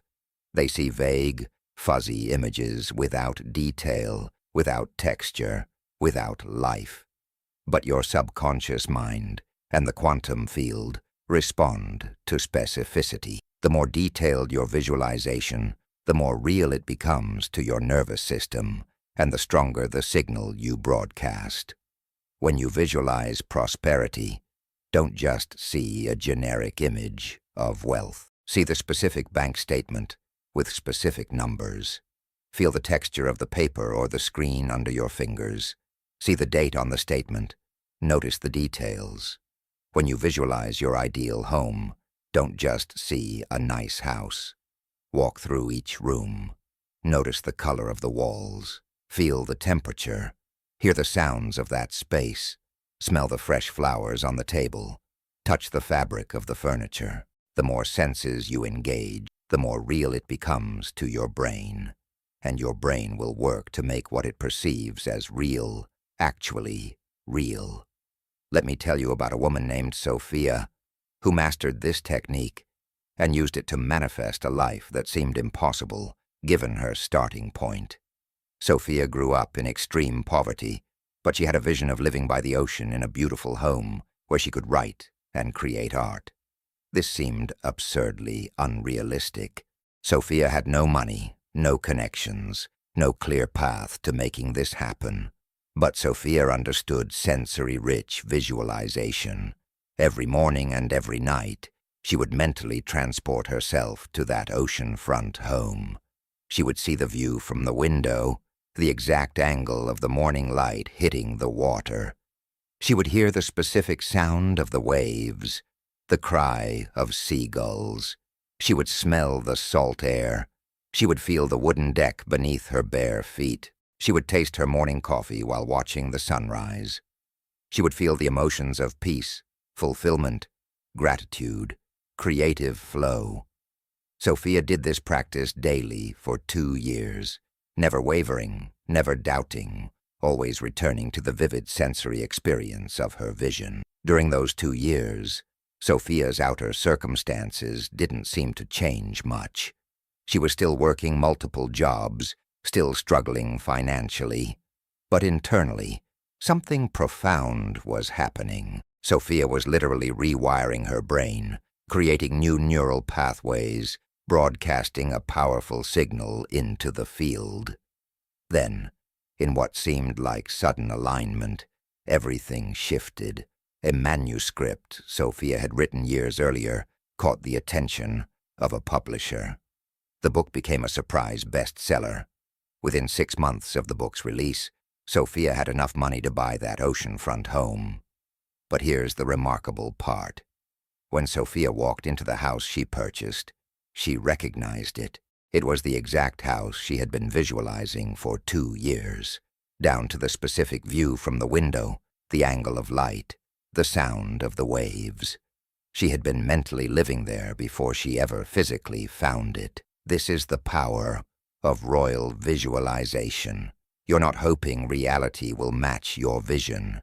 You're creating such a powerful template in consciousness that reality has no choice but to conform to it. But this requires commitment, consistency, and an unshakable knowing that what you're visualizing is not fantasy, but future fact. Kings didn't visualize their kingdoms as wishful thinking. They visualized them as architectural plans that would inevitably be built. They held the vision with such certainty that everyone around them could sense it, and that certainty became contagious, inspiring others to participate in bringing the vision into form. This is the level of certainty you must cultivate with your visualizations. Not hope, not desire, absolute knowing that what you see in your mind is already yours in the quantum field, and it's only a matter of time before it manifests in physical form. Now let's discuss the concept of living in the end, which is perhaps the most powerful visualization technique ever discovered. Instead of visualizing from your current state, looking toward a desired future state, you visualize from the perspective of having already achieved what you desire, looking back at how it unfolded. This subtle shift changes everything. When you visualize from your current state, there's always a sense of distance, of gap, of not yet having. This creates a frequency of lack that undermines your manifestation. But when you visualize from the end, from the perspective of already being there, you embody the frequency of having, of completion, of fulfillment. You're not broadcasting, "I want this," which implies you don't have it. You're broadcasting, "I am this," which collapses the wave function in your favor. Neville Goddard, one of the greatest teachers of manifestation, built his entire teaching around this principle. He would instruct students to imagine the scene that would naturally follow the fulfillment of their desire. If you desire prosperity, don't imagine receiving money. Imagine the scene after you've received it. What would you be doing? How would you be feeling? Who would you be telling? Live in that scene until it feels more real than your current circumstances. Let me share what happened to a man named David, who used this technique to manifest a career opportunity that everyone told him was impossible. David wanted to work for a specific company in a specific role, but he had no relevant experience and no connections. The logical mind said it would never happen. But David practiced living in the end. Every night before sleep, he would imagine it was his first day at that company in that role. He would visualize walking into the office, greeting his new colleagues, sitting at his desk, feeling the satisfaction of doing work he loved. He wouldn't visualize the interview or the job offer. He would visualize already being there, already having it. He did this every single night for 4 months. During those 4 months, David continued applying for positions, networking, improving his skills. But his visualization practice was the foundation. Then, in a turn of events that seemed orchestrated by some invisible hand, a series of connections led to a conversation that led to an interview that led to an offer for exactly the role David had been visualizing. When David walked into that office on his first day, he experienced the strangest sensation. It felt like he had been there before, because in consciousness, he had. He had been living there every night for 4 months. The physical manifestation was simply reality, catching up to his mental creation. This brings us to the importance of consistency in visualization practice. One session of visualization is like planting a seed once and never watering it. The seed might have potential, but without consistent attention and energy, it withers. Your daily visualization practice is like watering that seed every single day, providing the energy and attention necessary for it to grow, break through the soil, and eventually bear fruit. Most people visualize once or twice, don't see immediate results, and quit. But manifestation doesn't work on your timeline. It works on the timeline required for all the necessary elements to align. Your job is not to dictate the timeline. Your job is to hold the vision with such consistency and emotional intensity that the field has no choice but to respond. Think about a gardener. They don't plant seeds and then dig them up every day to check if they're growing. They plant, water, trust, and wait. They know that invisible processes are happening beneath the soil. The same is true with visualization. Just because you don't see evidence immediately doesn't mean nothing is happening. Beneath the surface of visible reality, quantum arrangements are occurring. Probabilities are shifting. Circumstances are conspiring to bring your vision into form. Consider the story of a woman named Rachel who almost gave up on her visualization practice right before everything materialized. Rachel had been visualizing a specific outcome for 8 months with no visible progress. She was starting to feel foolish, starting to doubt whether any of this actually worked. But Rachel made a commitment to continue for 1 more month. She would give it everything she had for 30 more days, and if nothing happened by then, she would let it go. So Rachel intensified her practice.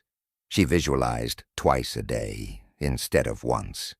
She made her visualizations even more detailed, even more emotional. She lived in the end state with absolute conviction. On day 27 of that final month, everything shifted. An opportunity appeared that led to exactly what Rachel had been visualizing. When Rachel looked back, she realized that all the pieces had been moving into place during those 8 months, but they weren't visible to her.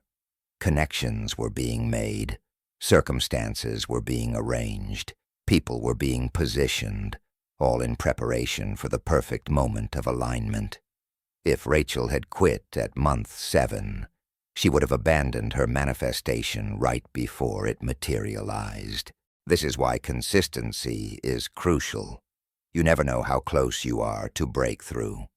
Now let's talk about the power of visualization just before sleep, which is the most potent time for this practice. As you transition from waking consciousness to sleep, your brain moves through different states of brainwave activity. You pass through the alpha state into the theta state, the same state you were in as a young child when your subconscious was being programmed with beliefs. In the theta state, your conscious mind's critical factor, the part that judges and filters information, is temporarily suspended. This makes your subconscious highly receptive to new programming. When you visualize in this state, you're essentially installing new software directly into your operating system without the firewall of the conscious mind interfering. This is why the visualization you do right before sleep is exponentially more powerful than visualization you do at other times of day. You're speaking directly to your subconscious, the part of you that controls 95% of your behavior and is in constant communication with the quantum field. Let me tell you about a young woman named Isabella who discovered this principle and used it to transform her financial reality in less than a year. Isabella was drowning in debt, working a job she hated, and feeling hopeless about her future. Then Isabella learned about the power of pre-sleep visualization. Every single night, as she lay in bed waiting for sleep to come, Isabella would visualize herself debt-free, financially abundant, working in her dream career. She would make it as vivid as possible, engage all her senses, feel the emotions of relief and joy and freedom. She would maintain this visualization as she drifted into sleep, letting the images and feelings be the last thing in her consciousness before unconsciousness took over. For the first 3 months, nothing visible changed, but Isabella trusted the process. She knew that her subconscious was being reprogrammed, that invisible arrangements were happening. Then things started shifting. Isabella received a surprise tax refund, then an unexpected bonus at work, then a new job opportunity appeared that paid significantly more. Then a creative side project Isabella had started suddenly took off. Within 10 months of starting her nightly visualization practice, Isabella was completely debt-free and making more money than she ever had. But the real transformation was internal. Isabella had completely reprogrammed her relationship with money. She no longer felt anxious about finances. She expected abundance. She trusted that money would flow to her because she had spent 10 months programming that belief into her subconscious every single night. This brings us to the concept of emotional amplification in visualization. The emotion you feel during visualization is the key that unlocks manifestation. You can visualize perfect images for hours, but if there's no emotion attached, it's just mental imagery with no creative power. Emotion is what gives your visualization magnetic power. Emotion is the language the quantum field understands. When you visualize prosperity and feel the emotions of already being prosperous, gratitude, relief, joy, freedom, excitement, you're creating a powerful electromagnetic wave that broadcasts into the field. The field responds not to your words or images, but to your frequency, and your frequency is determined by your emotional state. This is why you must do whatever it takes to generate elevated emotions during your visualization practice. If you're going through the motions but feeling nothing, you're wasting your time. But if you can generate genuine elevated emotions, if you can feel the reality of your vision in your body, in your heart, in your cells, you become a superconductor of manifestation. Let me share what happened to a man named James, who struggled with visualization until he discovered the power of emotional amplification. James would visualize his goals dutifully every day, but it felt mechanical, forced, empty. He was going through the motions because he'd read he was supposed to, but he wasn't feeling anything. Then James worked with a coach who asked him a simple question: what would achieving your vision allow you to do for others? James realized his visualization had been entirely self-focused. When he shifted to imagining how his prosperity would enable him to help his aging parents, support causes he cared about, and create opportunities for others, suddenly emotion flooded in. Gratitude, love, purpose, excitement. His visualizations became alive with feeling. Within weeks of this shift, James's circumstances began to change. The opportunities that had been invisible became obvious. The resources that had been unavailable became accessible. James hadn't changed what he was visualizing.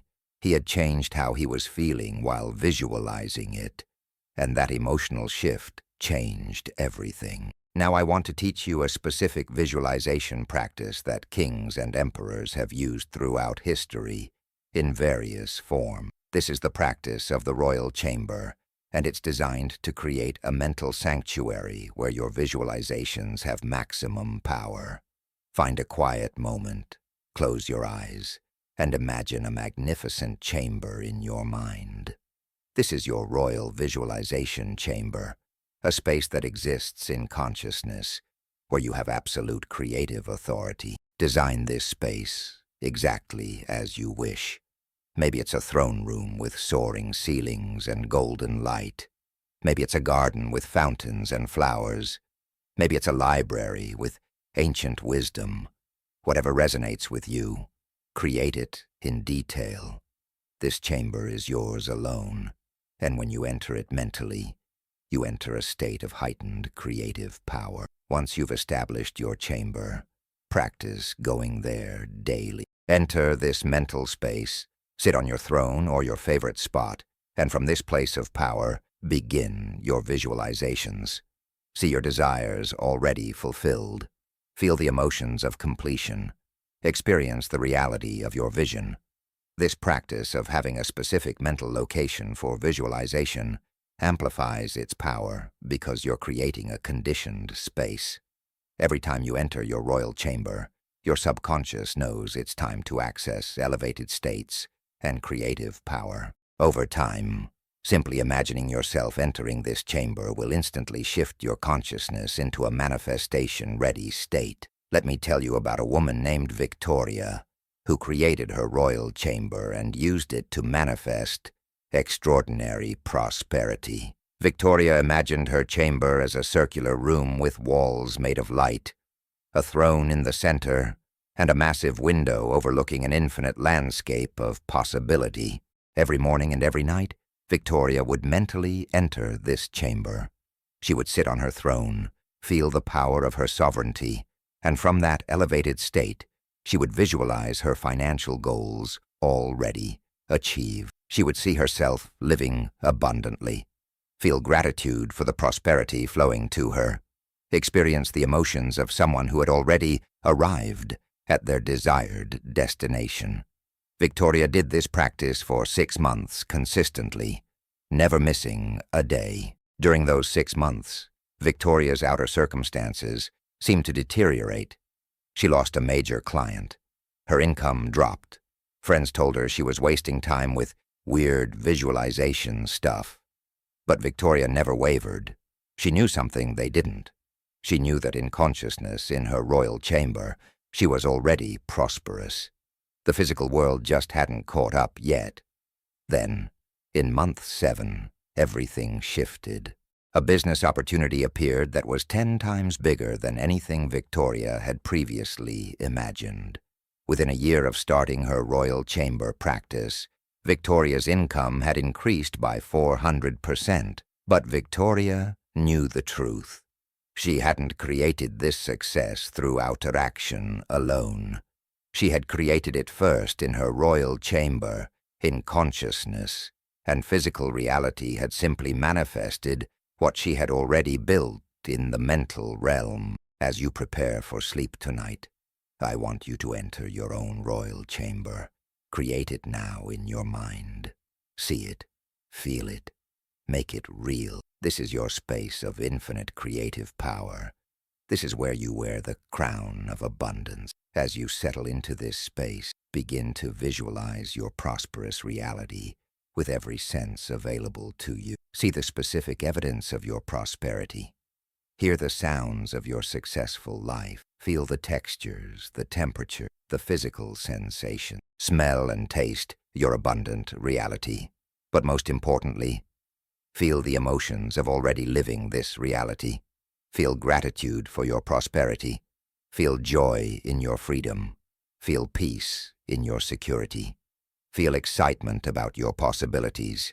Let these emotions fill your chest, your body, your entire being. Hold this vision and these feelings as you drift into sleep, allowing them to be the last thing in your consciousness before you enter the theta state, where your subconscious is most receptive.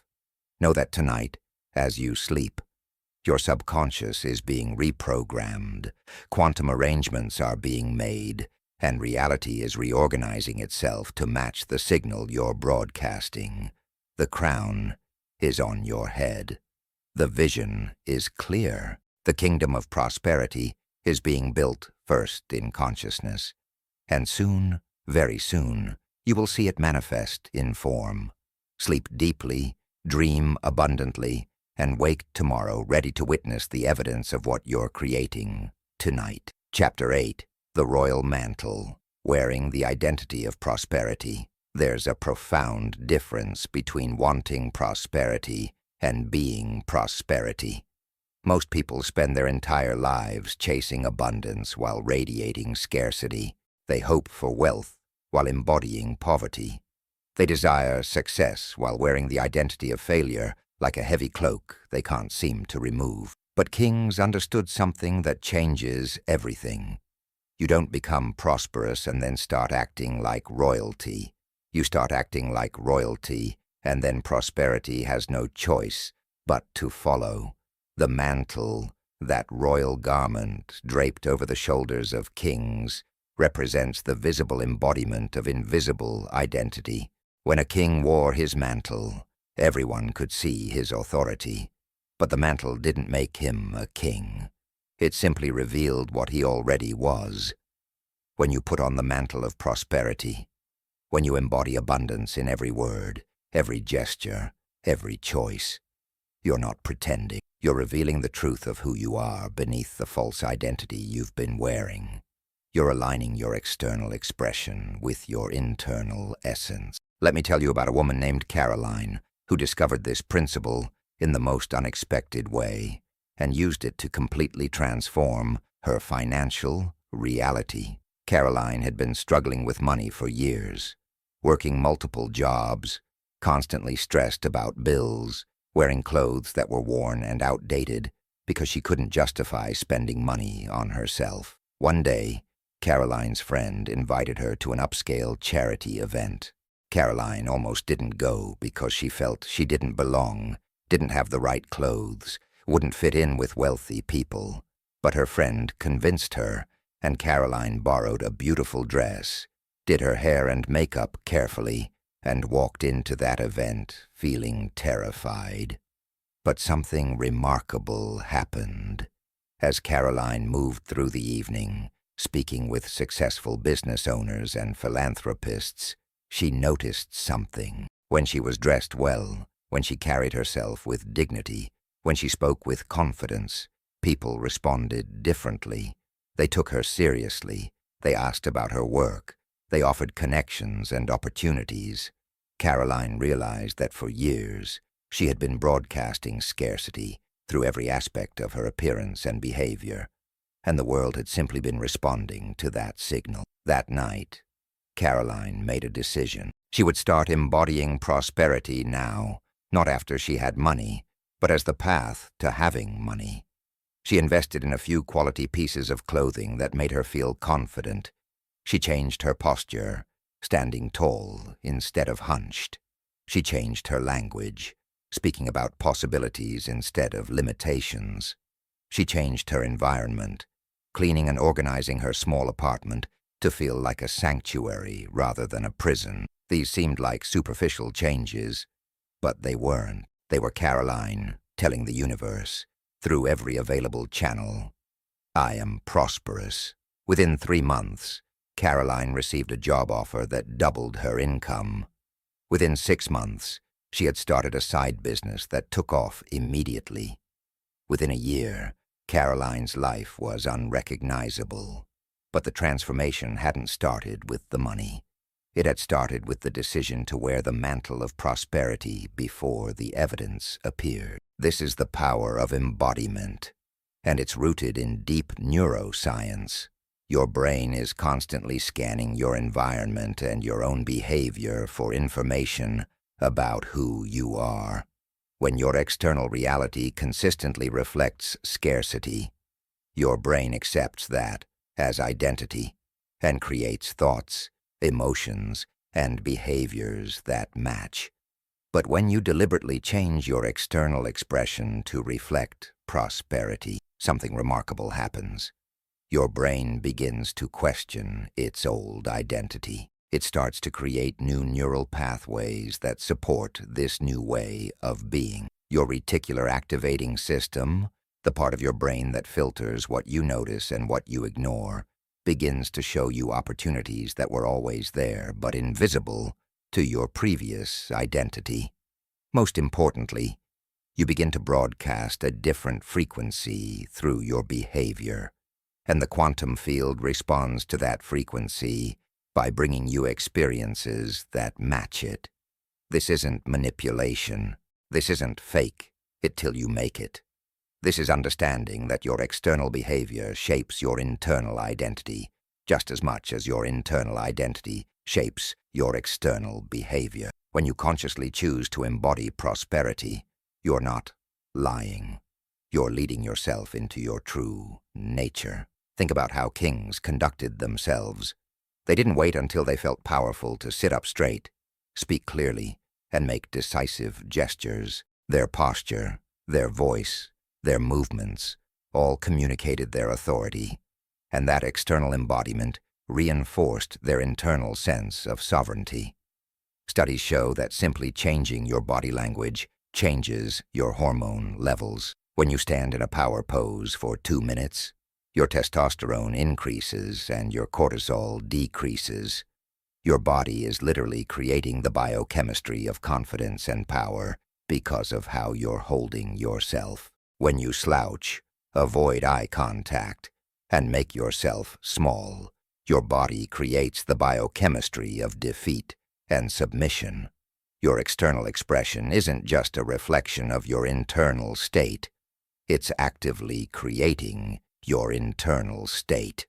This means you have direct access to changing how you feel, how you think, and ultimately what you attract, simply by changing how you carry yourself in the world. Let me share the story of a man named Robert, who transformed his entire business by changing one thing: how he showed up physically. Robert was a talented consultant, but his business was struggling. He couldn't figure out why, until a mentor pointed out something Robert hadn't noticed. Robert's body language screamed insecurity. He slouched, he fidgeted, he spoke quietly. He avoided direct eye contact. His clients were picking up on these signals subconsciously, and they didn't inspire confidence. So, Robert began a practice. Every morning before leaving his house, he would stand in front of the mirror and consciously embody power. He would straighten his spine, lift his chest, pull his shoulders back. He would look himself directly in the eye. He would practice speaking with clarity and authority. He would visualize himself as a king preparing to address his court. This practice felt ridiculous at first, even embarrassing, but Robert committed to it, and within days he noticed changes. He felt different. He thought different. He spoke with more authority in meetings. He made eye contact that communicated competence. He used gestures that conveyed confidence. His clients began responding differently. They took his advice more seriously. They referred him to others. They paid his increased rates without objection. Within 6 months of changing nothing but his physical embodiment, Robert's income had tripled. Same skills, same strategies, different mantle. Robert had learned that how you carry your body is how you carry your presence, and your presence determines what you attract. Now let's talk about the language of prosperity, because the words you use are part of your mantle, broadcasting your identity to the world and reinforcing it to yourself. Most people speak the language of lack without realizing it. They say, "I can't afford that," instead of, "That's not a priority right now." They say, "I'm broke," instead of, "I'm between opportunities." They say, "Money is tight," instead of, "I'm being strategic with resources." These might seem like small distinctions, but language is creative. The words you speak shape your reality, by shaping your consciousness and the consciousness of others around you. When you consistently use language that emphasizes limitation, you train your brain to see limitation. You signal to others that you operate from scarcity. You broadcast a frequency of lack that attracts more lack. But when you consciously choose to speak the language of prosperity, everything shifts. You're not lying or denying reality. You're choosing which aspect of reality to emphasize, and that choice determines which reality expands. Let me tell you about a woman named Diana who changed her financial circumstances by changing her language.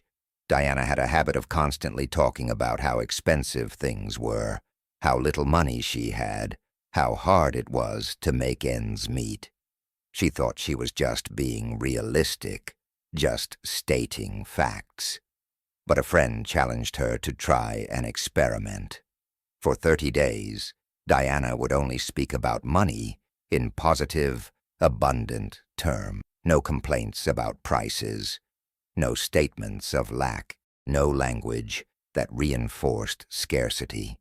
If Diana couldn't afford something, she would say, "I'm choosing to invest my resources elsewhere right now." If something seemed expensive, she would say, "That's an interesting price point," without judgment. If someone asked how she was doing financially, she would say, "I'm grateful for what I have and excited about what's coming," instead of listing her struggle. The first week was excruciating. Diana realized how much of her conversation had been centered on lack. But she persisted, and something remarkable began to happen. As Diana's language changed, her thinking changed. As her thinking changed, her emotions changed. As her emotions changed, her actions changed. She started noticing opportunities she had been blind to before. She started having ideas she'd never had before.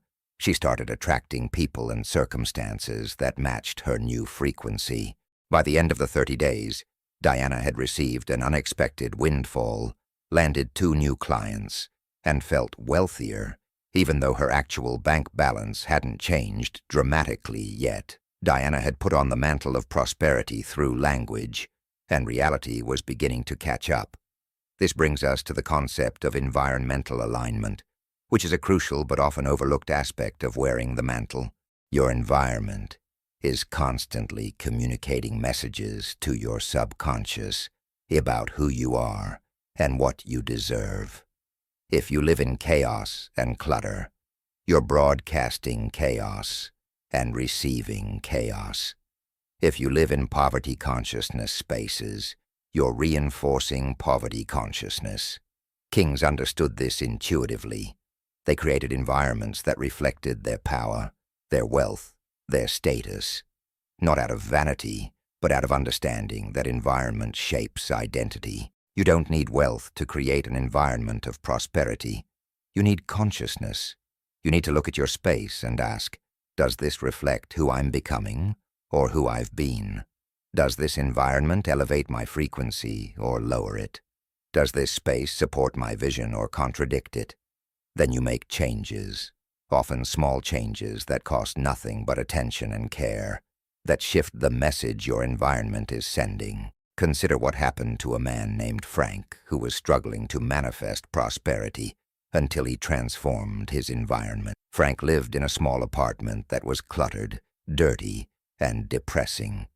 He told himself it didn't matter because he was working on inner transformation, but Frank wasn't seeing results. Then a mentor visited Frank's apartment and said something that changed everything. You're asking the universe for prosperity while living in a space that screams poverty. Your environment is contradicting your vision every single day. Frank was defensive at first, but he couldn't deny the truth. So Frank spent a weekend completely transforming his apartment. He decluttered ruthlessly, getting rid of everything that felt heavy or old. He cleaned every surface until it gleamed. He rearranged furniture to create better flow. He added a few inexpensive but beautiful touches. Fresh flowers, a piece of art that inspired him, better lighting. The transformation cost almost nothing financially, but the shift in energy was profound. When Frank walked into his apartment now, he felt like he was entering a sanctuary, a space that honored his worth and reflected his vision. Within 2 weeks of this environmental shift, Frank's circumstances began to change. New opportunities appeared. His mindset shifted. His confidence increased. Frank had aligned his environment with his vision, and that alignment accelerated his manifestation exponentially. Now let's discuss the power of associations and how the company you keep is part of your mantle. You've already learned about choosing your counsel, but this goes deeper. Every person you spend time with is either reinforcing your identity as prosperous or contradicting it. When you're around people who constantly complain about money, who resent wealthy people, who believe in limitation, you have to work incredibly hard to maintain your prosperity consciousness. But when you're around people who think abundantly, who celebrate success, who believe in possibility, their frequency lifts yours. This doesn't mean abandoning everyone who isn't where you want to be. It means being strategic about who has access to your consciousness during your transformation. It means protecting your emerging identity by limiting exposure to people and environments that undermine it. Kings were selective about their court, not because they were elitist, but because they knew that consciousness is contagious. Surround yourself with prosperity consciousness, and you'll embody prosperity. Surround yourself with lack consciousness, and you'll struggle to maintain your vision. Let me tell you about a woman named Patricia, who made the difficult decision to change her social circle during her transformation. Patricia had a group of close friends she'd known for years. They were good people, but they all shared a mindset of complaint and limitation. Every gathering turned into a session of discussing how hard everything was, how unfair the system was, how impossible success was for people like them. Patricia loved these friends, but she realized that every time she spent time with them, she left feeling drained, doubtful, and disconnected from her vision. So Patricia made a boundary. She didn't cut off her friends, but she reduced the time she spent with them. Instead, she started attending networking events, workshops, and gatherings where successful, abundant people gathered. At first, Patricia felt like an imposter in these new environments, but she kept showing up, kept putting on the mantle of prosperity, kept embodying the identity of someone who belonged in these spaces. And gradually, it became natural. She made new friends who spoke the language of possibility. She absorbed their mindset, their habits, their beliefs. Within a year of shifting her associations, Patricia's income had increased by 200%. Her old friends noticed the change and asked what had happened. Patricia could have told them about strategies and tactics, but she knew the truth. She had changed who she spent time with, and that change had changed who she was. This brings us to the practice of micro-embodiments, which are small, seemingly insignificant actions that consistently reinforce your identity as prosperous. These are the daily choices that communicate to your subconscious and to the universe who you are. When you're deciding whether to buy the cheap coffee or the good coffee, the choice isn't about money. It's about identity. When you're deciding whether to dress well or just throw on anything, it's not about vanity. It's about embodiment. When you're deciding whether to tip generously or minimally, it's not about the amount. It's about the message you're sending about abundance. These micro-embodiments add up. Each one is like a vote you're casting for your identity. If most of your micro-choices reflect scarcity, you're voting to remain in scarcity. If most of your micro-choices reflect prosperity, you're voting to become prosperous. The beautiful thing is that these choices are available to everyone, regardless of current circumstances. You can embody prosperity in how you treat a cashier, in how you maintain your car, in how you set a table for dinner, in how you speak about opportunities. These cost nothing or very little financially, but they're worth everything in terms of identity formation. Let me share what happened to a young man named Eric, who transformed his life through consistent micro-embodiments. Eric was working minimum wage, living paycheck to paycheck, and feeling stuck. But Eric learned about the power of embodiment, and he decided to practice it in every small choice. When Eric ate meals alone in his apartment, he set the table properly, used real plates and silverware, created an experience of dining rather than just consuming food. When Eric went to the coffee shop, he tipped well even though money was tight, because that action reinforced his identity as someone who had plenty to give.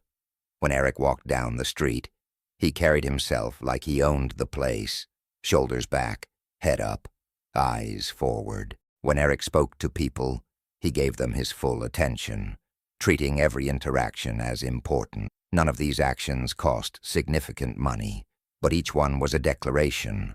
I am someone of value. I am prosperous. I deserve good things. I operate from abundance. After 6 months of these consistent micro-embodiments, Eric's external reality began to shift. A customer at the coffee shop where Eric always tipped, turned out to be a business owner who offered Eric a job. That job led to skills that led to opportunities that led to Eric starting his own business. Within 3 years of beginning his micro-embodiment practice, Eric was making 6 figures. But Eric knew the truth. The money hadn't come first. The identity had come first, built through thousands of small choices that consistently reinforced who he was becoming. Now let's talk about the practice of acting as if, which is perhaps the most misunderstood aspect of wearing the mantle. People often think this means pretending, lying, or living beyond your means, but that's not what it means at all. Acting as if means embodying the emotional and behavioral state of already having what you desire, while remaining grounded in present reality. It means asking yourself, how would I carry myself if I were already prosperous? How would I treat people? How would I make decisions? What would I prioritize? Then you embody those answers now, before the evidence appears. This isn't delusion. This is understanding that you must become the person who has what you want before you can have what you want. The having follows the being, never the other way around. When you act as if you're prosperous, you're not pretending you have money you don't have. You're embodying the consciousness of prosperity, the state of being that naturally creates wealth. Consider the story of a woman named Michelle, who used this principle to manifest extraordinary success. Michelle wanted to become a high-level executive, but she was currently in a mid-level position with no clear path upward. Instead of waiting for a promotion to start acting like an executive, Michelle decided to embody executive consciousness now. She started dressing like the executives in her company. She started speaking with the confidence and clarity of an executive. She started thinking strategically about the company's direction, rather than just focusing on her immediate task. She started carrying herself with the authority of someone who makes important decisions. None of this was fake. Michelle wasn't pretending to have a title she didn't have. She was embodying the consciousness of the role she was growing into. And what happened? Within 6 months, leadership noticed Michelle differently. They started asking her opinion on important matters. They included her in high-level meetings. Within a year, a position opened up, and Michelle was the obvious choice. Within 18 months, Michelle was promoted again. She hadn't manipulated her way to the top. She had embodied the identity of an executive before receiving the title, and the title had naturally followed the embodiment. This brings us to the importance of eliminating apologetic behavior, which is one of the most common ways people contradict their mantle of prosperity. Many people, especially those raised with certain cultural or religious conditioning, have learned to apologize for existing, for wanting more, for taking up space, for being successful. They preface their requests with apology. They diminish their accomplishments with self-deprecating comments. They feel guilty about prosperity and consciously or unconsciously sabotage it. But kings don't apologize for their power, not because they're arrogant, but because they understand that their sovereignty serves not just themselves, but everyone in their kingdom. When you diminish yourself, you're not being humble. You're denying your purpose. When you apologize for your success, you're not being gracious. You're reinforcing a belief that prosperity is somehow wrong. Part of wearing the mantle of prosperity is standing in your power without apology, owning your worth without guilt, accepting abundance without feeling the need to justify it. Let me tell you about a man named Gregory who struggled with this until he learned to eliminate apologetic behavior. Gregory was brilliant at his work, but he constantly undermined himself. When clients praised him, he would deflect with self-deprecating humor. When he quoted his prices, he would apologize for them being kind of high. When he succeeded, he would attribute it to luck rather than skill. Gregory thought he was being humble, but what he was actually doing was telling the universe, "I don't deserve this." And the universe, always listening, was limiting his success accordingly. Then a mentor called Gregory out. "Every time you apologize for your value, you push prosperity away. Stop it." Gregory realized the truth of this, so he made a commitment. He would stop apologizing for taking up space. When someone praised his work, he would simply say, "Thank you," and let it land. When he quoted prices, he would state them clearly without apologizing. When he succeeded, he would own it. This shift felt uncomfortable at first, almost arrogant. But gradually, Gregory realized it wasn't arrogance. It was alignment. Within months of eliminating apologetic behavior, Gregory's income doubled. Clients took him more seriously. Opportunities increased. Gregory had finally put on the full mantle of prosperity by removing the habit of diminishing himself. As we near the end of this chapter, I want to give you a powerful practice that will help you consistently wear the mantle of prosperity. Every morning when you wake up, before you do anything else, take 3 minutes to consciously put on your royal mantle. Stand in front of a mirror if possible. Look yourself in the eyes. Straighten your posture. Take a deep breath. Then speak to yourself, either out loud or silently. "Today, I wear the mantle of prosperity. I am abundant. I am powerful. I am worthy. I carry myself as royalty. My words reflect abundance. My actions demonstrate prosperity. My presence communicates value. I am aligned with the highest version of myself, and I embody that alignment in every moment." Then, as you move through your day, return to this awareness whenever you notice yourself slipping into old patterns. Notice when you're slouching, and straighten up. Notice when you're speaking scarcity, and shift your language. Notice when you're acting small, and expand into your full presence.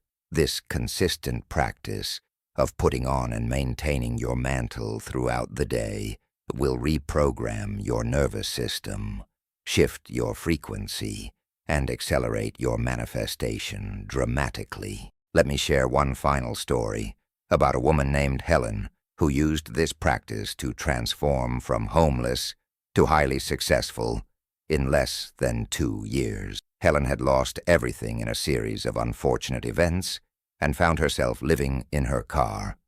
But Helen understood the power of embodiment. Even living in her car, Helen maintained her mantle of prosperity. She kept herself impeccably clean. She dressed as well as her limited resources allowed. She spoke with confidence. She carried herself with dignity. She treated everyone she met with the respect of a queen treating her subjects. She never complained about her circumstances. She never broadcast her situation as her identity. People who met Helen during that time had no idea she was homeless because she didn't wear the identity of homelessness. She wore the mantle of prosperity even when she had no physical evidence to support it. And the universe responded. Within 3 months, someone offered Helen a place to stay. Within 6 months, she had a job. Within a year, she had started a business. Within 2 years, Helen was making multiple 6 figures and living in a beautiful home. When people asked her secret, Helen would always say the same thing. I never took off my crown. Even when I had nothing, I never forgot I was royalty. This is the power of the royal mantle. When you wear it consistently, when you embody prosperity regardless of circumstances, reality has no choice but to reorganize itself to match your identity. As you prepare for sleep tonight, I want you to feel the weight of your royal mantle on your shoulder. It's made of the finest fabric of consciousness, woven from threads of worthiness, abundance, power, and divine authority. Feel how it drapes perfectly over your form, how it announces to the world and to yourself exactly who you are. This mantle is not something you put on and take off depending on circumstances. This mantle is your constant reminder that you are royalty, that prosperity is your nature, that abundance is your birthright. As you drift into sleep, wrapped in this mantle of royal identity, know that every cell in your body is receiving the message. You are prosperous.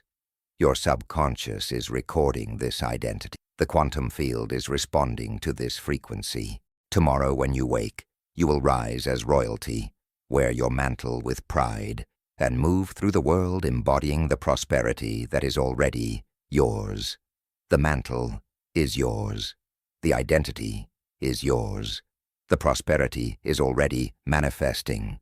Sleep deeply in this knowing. Chapter 9. The Royal Legacy, Prosperity that Transcends Generations.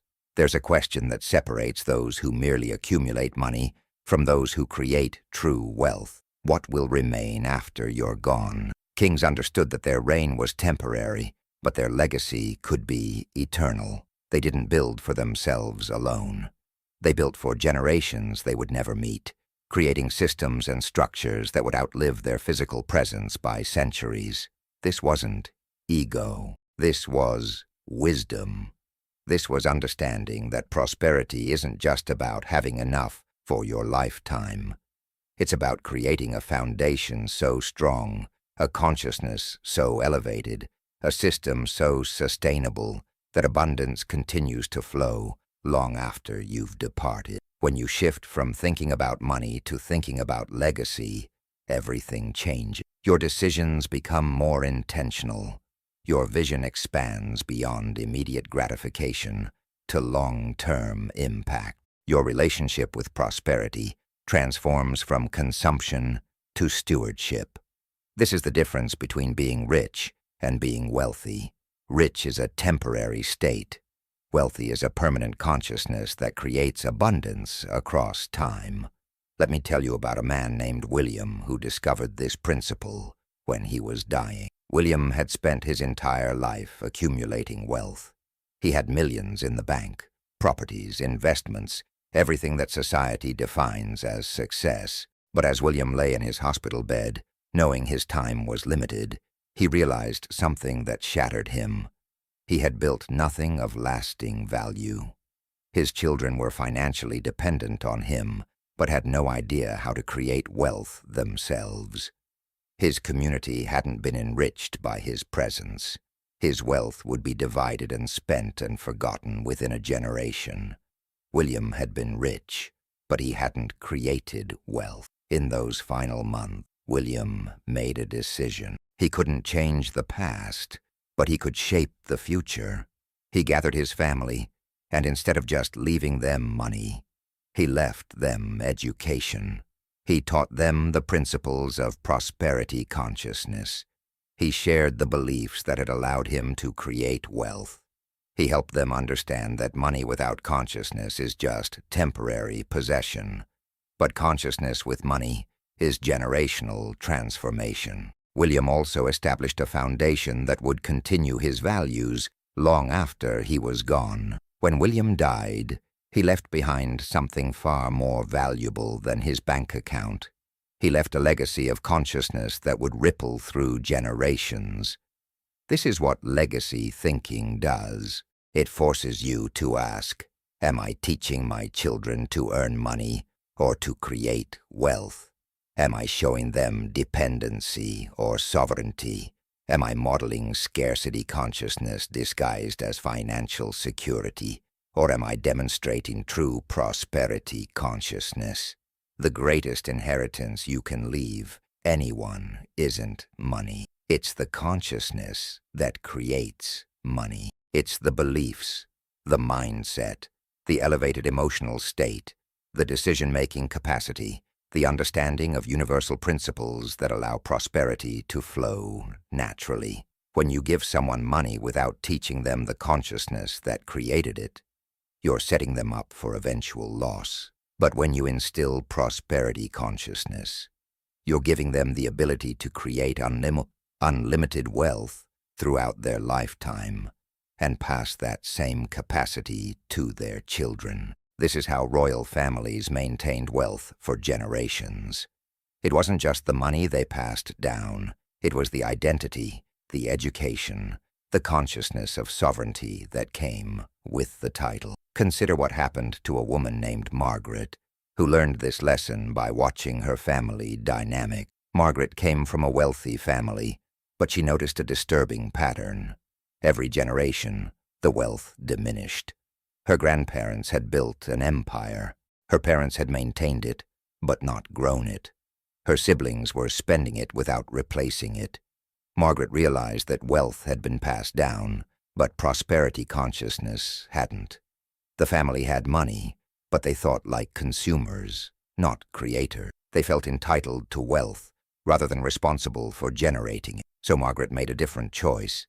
She decided she would rebuild prosperity consciousness in her family line, starting with herself and extending to her children. Margaret studied the principles of wealth creation. She learned about energy, frequency, decision-making from elevated states, visualization, embodiment. She practiced these principles until they became her new identity. Then Margaret began teaching these same principles to her children, not through lectures, but through modeling. Her children watched her make decisions from abundance rather than fear. They observed her speaking language of prosperity. They witnessed her treating money as energy that flows rather than resource that depletes. Most importantly, Margaret taught her children that wealth isn't about what you have, but about who you are. Within one generation, Margaret had reversed the trend in her family. Her children grew up with prosperity consciousness built into their identity.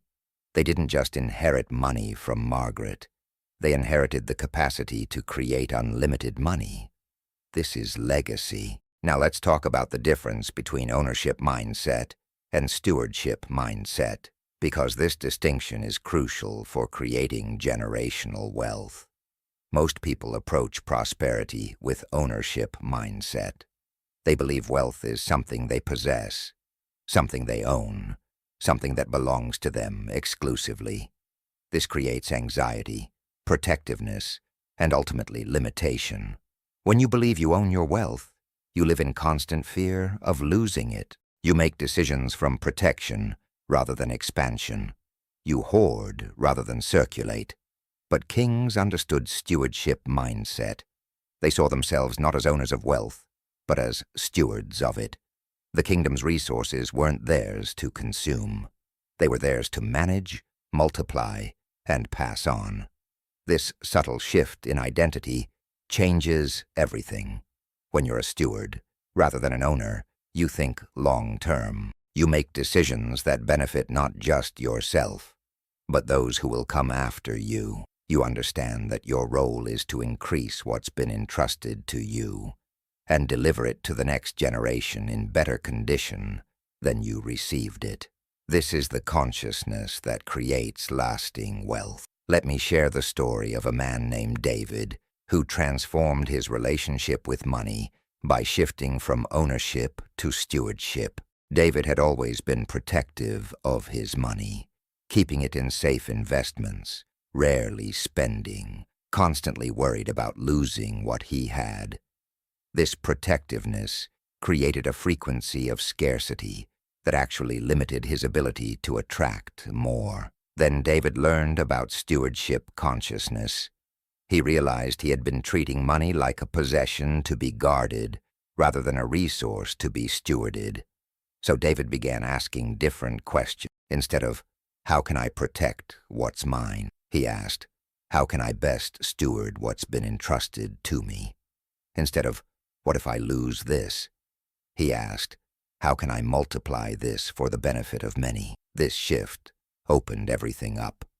David started investing in opportunities that served others while generating return. He started teaching financial principles to young people in his community. He started thinking about the impact his wealth could have beyond his own lifetime. And as David's consciousness shifted from ownership to stewardship, his wealth exploded. Within 3 years, his net worth had increased by 500%. But more importantly, David felt free. He was no longer burdened by his wealth. He was empowered by his stewardship of it. This brings us to the concept of energetic inheritance, which is something most people never consider. You're not just creating financial legacy, you're creating energetic legacy. Every belief you hold, every emotional pattern you embody, every frequency you consistently broadcast, these are being absorbed by those around you, especially children. Your children won't remember most of what you tell them, but they will embody what you are. If you live in anxiety about money, they will inherit that anxiety regardless of how much money you leave them. If you live in gratitude and abundance consciousness, they will inherit that consciousness, and it will serve them far better than any dollar amount. This is why your inner work, your consciousness elevation, your frequency management, these aren't selfish pursuits. They're the foundation of the legacy you're creating. When you heal your relationship with prosperity, you're not just changing your life. You're changing the trajectory of your entire family line. You're breaking patterns that may have existed for generations. You're establishing new patterns that will ripple forward through time. Consider what happened to a woman named Sandra who realized she was passing down poverty consciousness to her daughter without meaning to. Sandra worked hard to provide for her daughter, but Sandra constantly stressed about money, frequently said, "We can't afford that," and taught her daughter that you have to struggle and sacrifice to survive. Sandra thought she was teaching responsibility, but what she was actually teaching was scarcity. Then one day, Sandra overheard her 7-year-old daughter playing with dolls. The daughter was acting out a scene where the doll mother was worried about bills, and the doll daughter was sad because they couldn't buy what they wanted. Sandra's heart broke. She realized her daughter was inheriting her poverty consciousness, and if Sandra didn't change, her daughter would spend her life struggling with money, just like Sandra had. This realization sparked Sandra's transformation. Sandra began working on her own prosperity consciousness, not primarily for herself, but for her daughter. She stopped speaking scarcity language around her daughter. She started modeling abundance consciousness. She taught her daughter about value creation rather than just working hard. She showed her daughter that prosperity is natural when you're aligned with correct principles. The shift in Sandra's daughter was remarkable.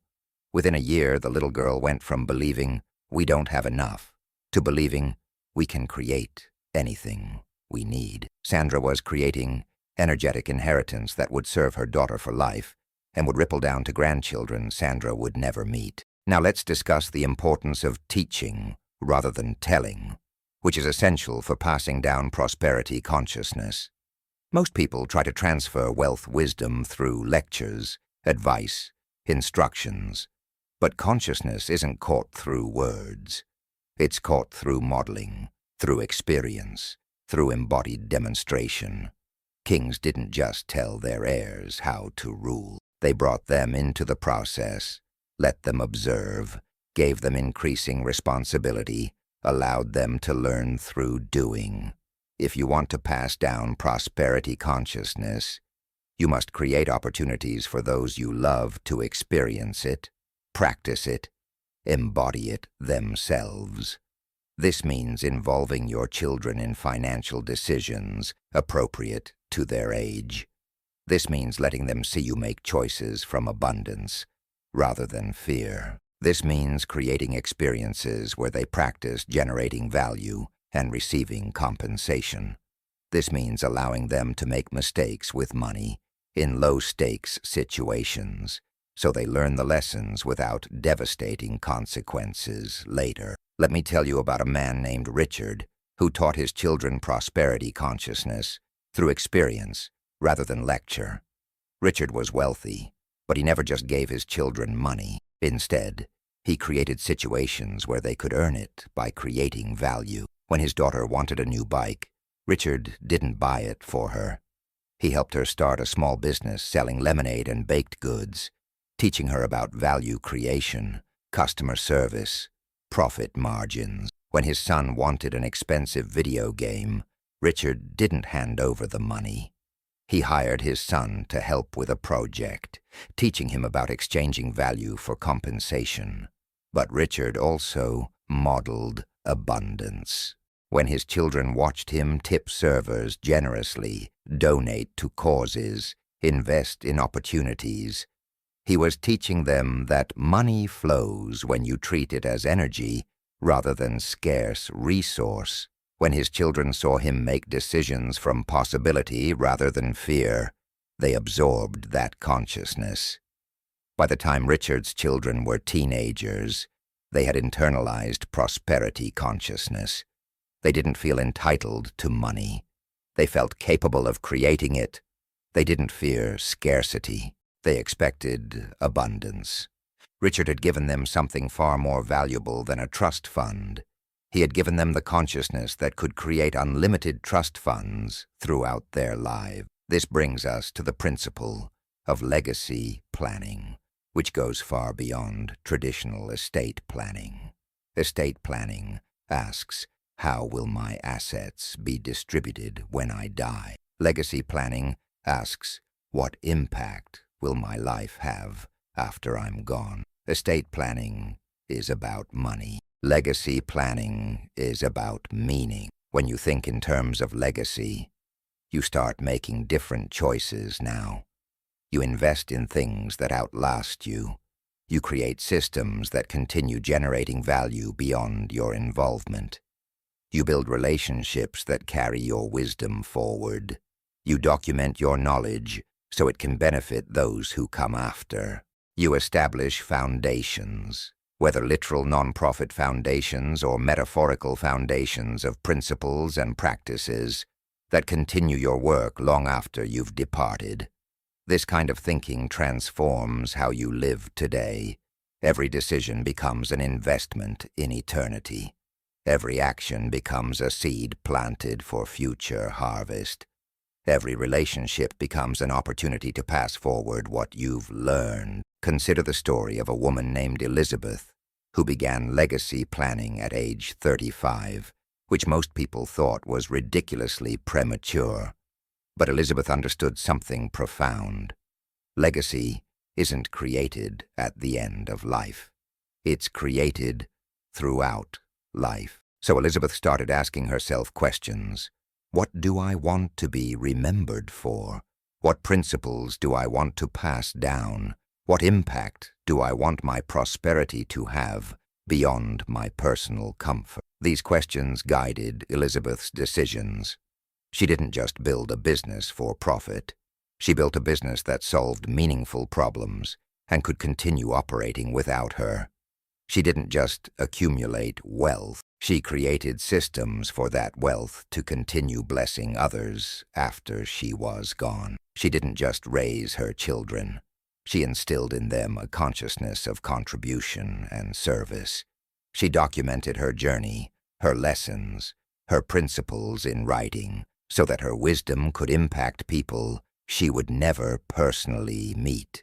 Elizabeth lived another 40 years after beginning this legacy planning, and when she died, her impact didn't end. Her business continued blessing employees and customers. Her foundation continued supporting causes she cared about. Her children continued the consciousness she had instilled. Her writings continued inspiring people who discovered them. Elizabeth had understood that true prosperity transcends your lifespan. It creates waves that continue expanding long after you've dropped the stone into the water. Now let's talk about the concept of exponential giving, which is one of the most powerful ways to create lasting legacy. Most people think about giving in linear terms. I have this much, so I can give this much, and that depletes what I have. But prosperity consciousness understands exponential giving. The more you give from an abundant state, the more you activate the law of circulation, the more flows back to you, which allows you to give even more, which increases the flow, which expands your capacity to give further. This creates an upward spiral of abundance that grows exponentially rather than depleting linearly. Kings understood this. The most powerful kings weren't those who hoarded the most gold. They were those who created the greatest circulation of wealth throughout their kingdoms, knowing that prosperity in the kingdom strengthened the throne. When you give exponentially, you're not sacrificing your prosperity. You're multiplying it. You're creating flow that benefits you and countless others simultaneously. Let me share what happened to a man named Thomas, who discovered exponential giving and used it to create extraordinary wealth and lasting legacy. Thomas was doing well financially, but felt stuck at a certain income level. Then Thomas learned about exponential giving and decided to experiment.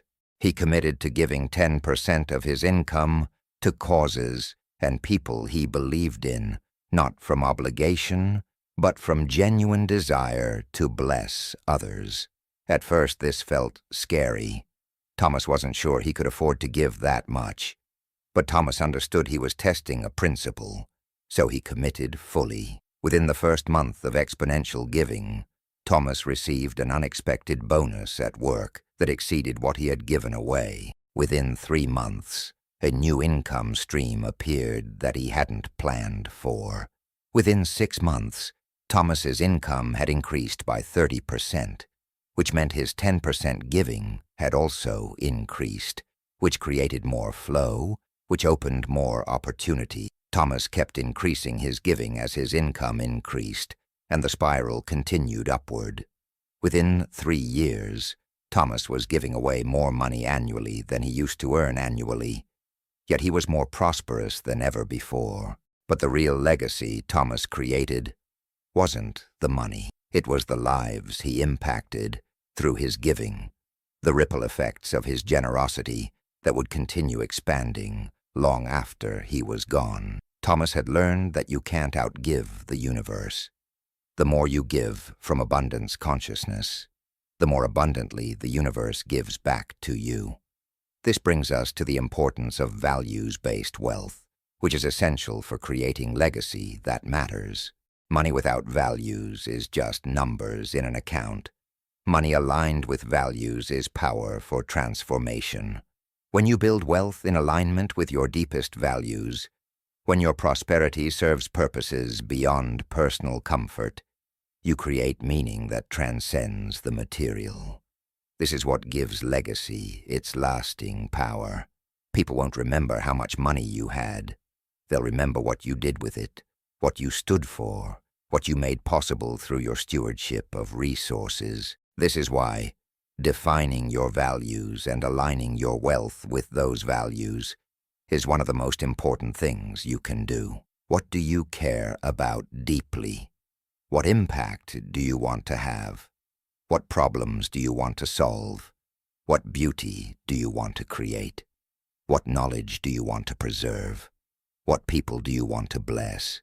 When your wealth serves your values, you're not just rich, you're significant. Consider what happened to a woman named Catherine, who transformed her wealth from burden to blessing by aligning it with her value. Catherine had inherited significant wealth from her family, but she felt guilty about it.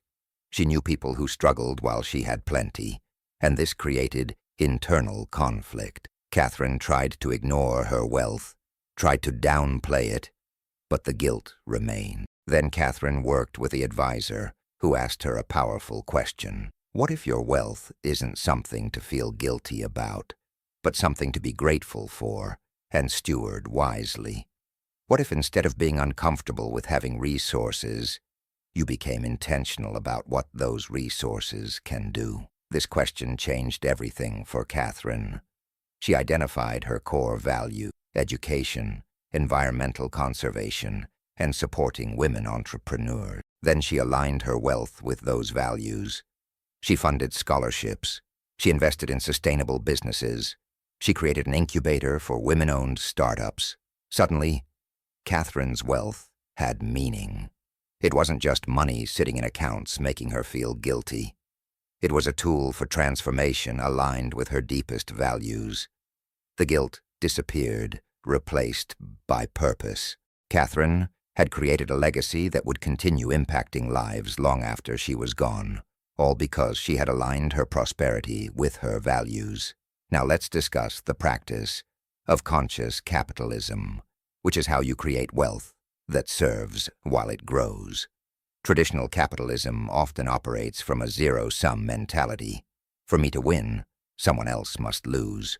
But conscious capitalism understands that true prosperity is created when everyone wins, when transactions create value for all parties, when business serves not just shareholders, but all stakeholders, including employees, customers, communities, and the planet. When you build wealth through conscious capitalism, you're creating sustainable prosperity that doesn't exploit or extract, but elevates and enriches. This kind of wealth creation naturally becomes legacy because it's built on principles that work with universal laws rather than against them. It creates goodwill, positive reputation, loyal relationships, all of which continue generating value across time. Kings who ruled through fear and exploitation created kingdoms that crumbled. Kings who ruled through service and value creation built empires that endured for generations. Let me tell you about a man named Jonathan, who built his fortune on conscious capitalism principles and created a legacy that continues blessing thousands of people. Jonathan started a company that could have been run like most businesses: maximize profit, minimize costs, treat employees as resources to be used. But Jonathan had different values. He decided to build a company where everyone prospered.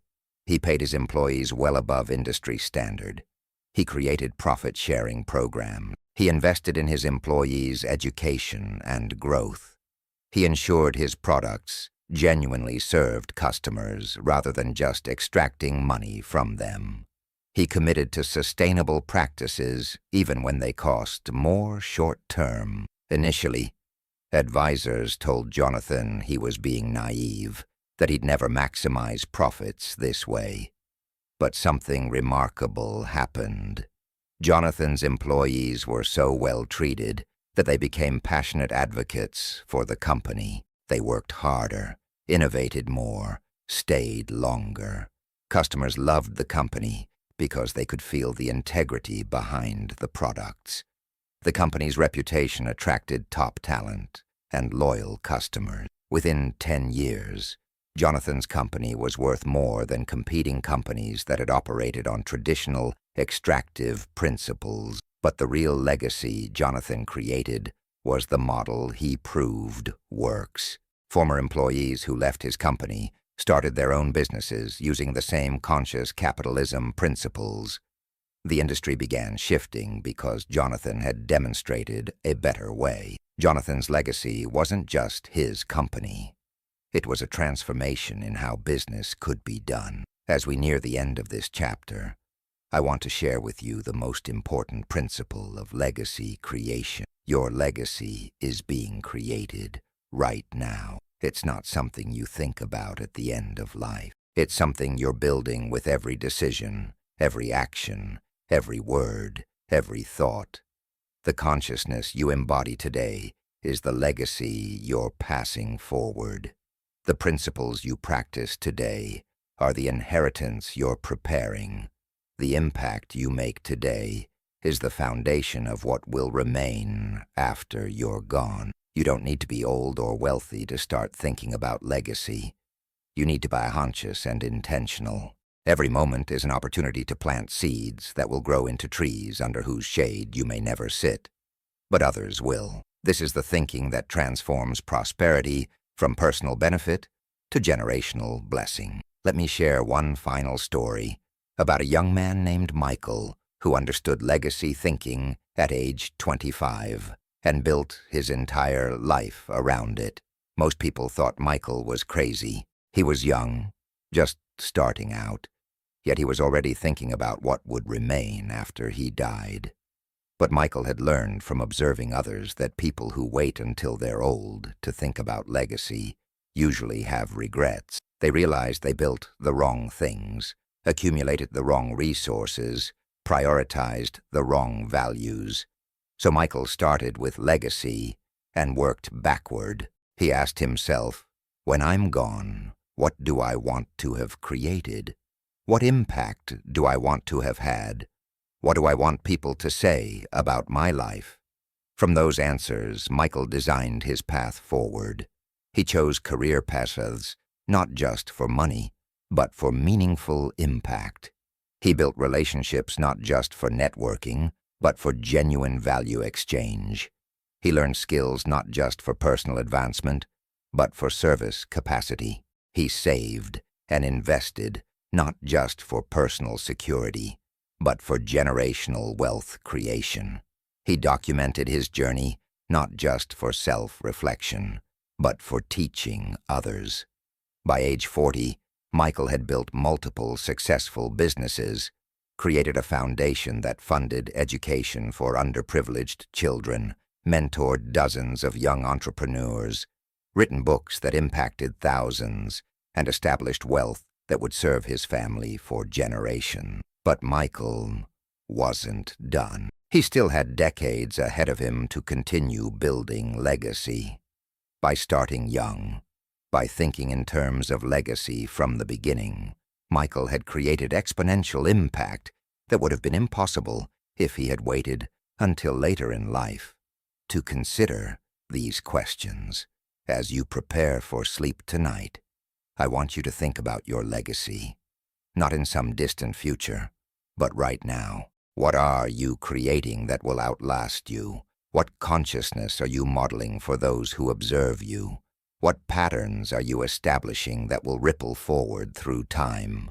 What seeds are you planting that will become forests? Your legacy isn't your money. It's your consciousness. It's the love you've given, the wisdom you've shared, the lives you've touched, the problems you've solved, the beauty you've created, the truth you've lived. As you drift into sleep, feel yourself as part of a chain that extends backward through your ancestors and forward through descendants you'll never meet. You are not an isolated individual accumulating resources for personal consumption. You are a steward, a link in an eternal chain, responsible for receiving what was passed to you, multiplying it, elevating it, and passing it forward in better condition than you received it. This is your sacred role. This is your royal responsibility. Sleep tonight, knowing that your prosperity serves a purpose far greater than personal comfort. You are creating legacy. You are building wealth that transcends time. You are establishing consciousness that will bless generations. This is your crown, your throne, your eternal kingdom. Chapter 10. The Eternal Kingdom. Sustaining prosperity. Permanently. There's a phenomenon that happens to most people who experience sudden prosperity. They manifest it, they receive it, They celebrate it, and then, mysteriously, it disappears. The lottery winner who's broke within 5 years. The entrepreneur who builds a successful business only to watch it crumble. The person who manifests abundance and then unconsciously sabotages it back to scarcity. This pattern is so common that most people believe prosperity is temporary by nature, something that comes and goes like the tide. But this isn't true. Prosperity isn't temporary. The consciousness that creates prosperity can be temporary. When you manifest abundance from a temporary elevated state, but haven't permanently integrated that state into your identity, the manifestation will be temporary too. This final chapter is about something far more important than creating prosperity. It's about sustaining prosperity permanently, about making abundance your default state rather than a peak experience, about becoming someone for whom prosperity isn't an achievement, but a natural expression of who you are. This is the eternal kingdom, the realm of permanent prosperity consciousness that remains unshaken regardless of external circumstances. Let me tell you about a man named Robert who learned this lesson through painful experience. Robert was brilliant at manifesting prosperity. Every few years, he would elevate his consciousness, visualize abundance, embody prosperity, and sure enough, money would flow into his life. A business would succeed. An investment would pay off. An opportunity would appear. Robert would celebrate, feel validated, and then inevitably, he would relax back into his old patterns.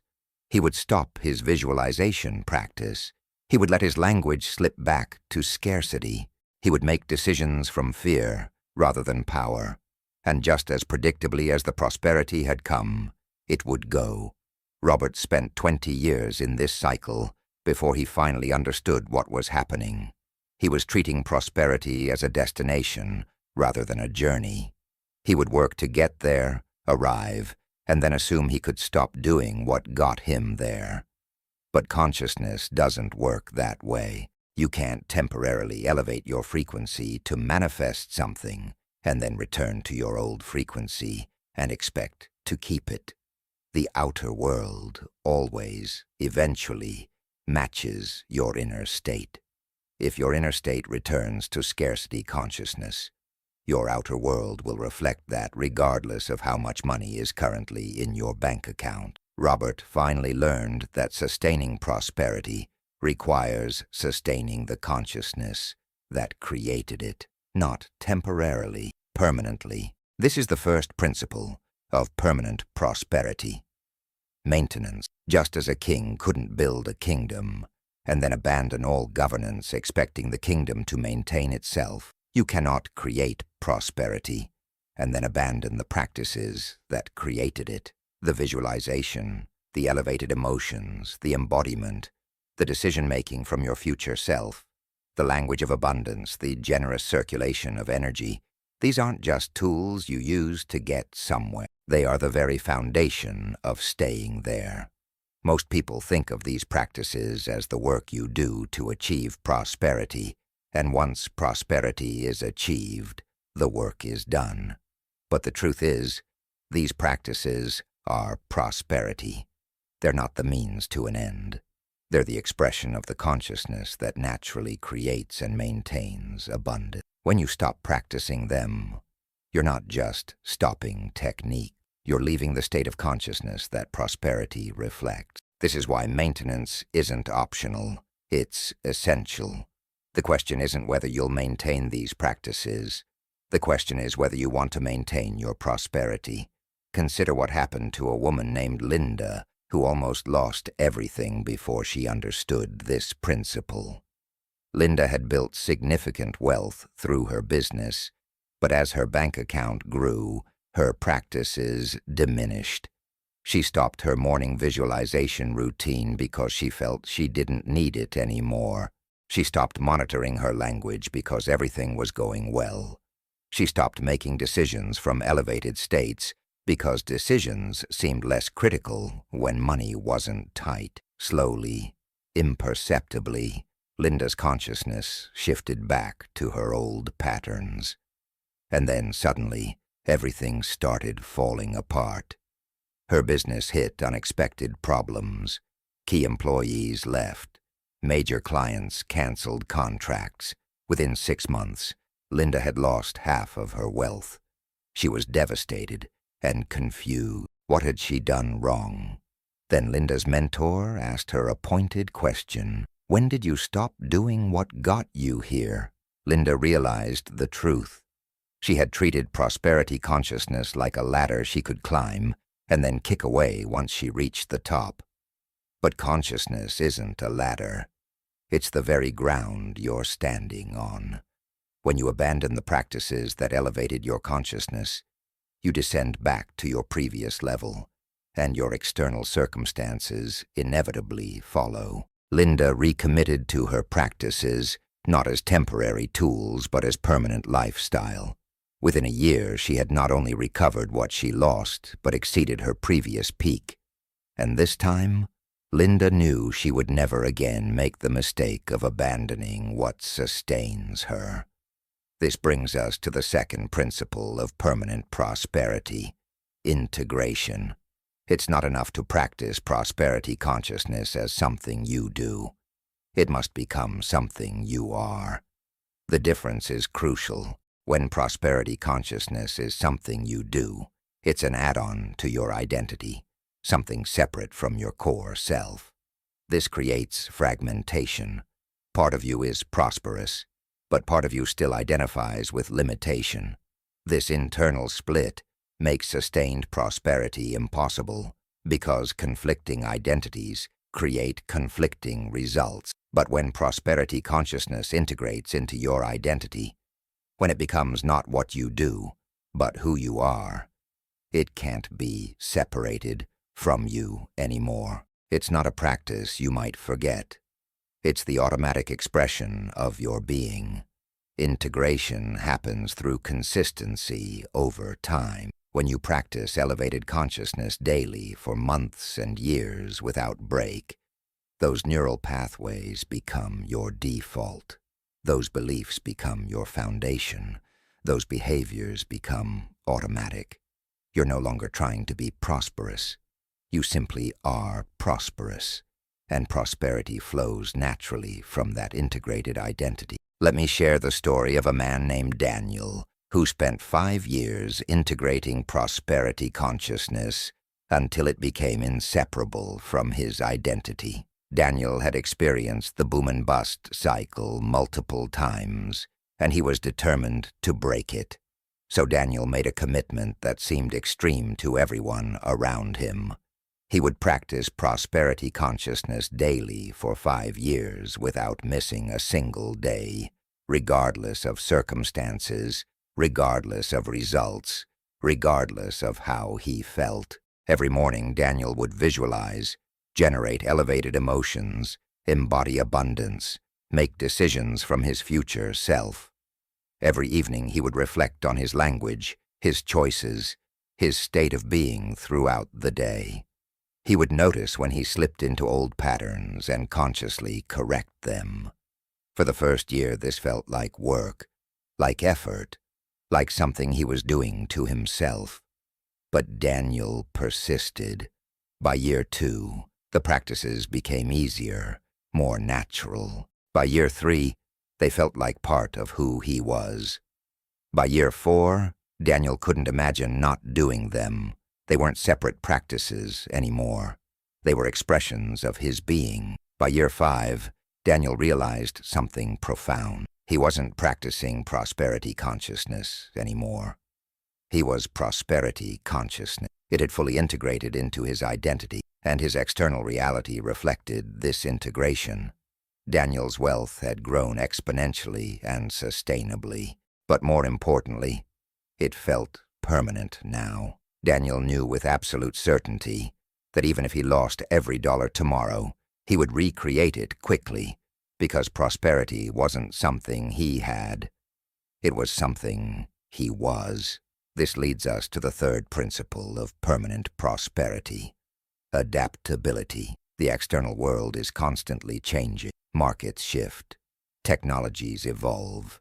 Circumstances transform. If your prosperity depends on specific conditions remaining stable, your prosperity is vulnerable. But if your prosperity is rooted in consciousness rather than conditions, you can adapt to any change and continue thriving. Kings who built their power on specific circumstances lost their kingdoms when circumstances changed. Kings who built their power on consciousness adapted to changing circumstances and maintained their sovereignty.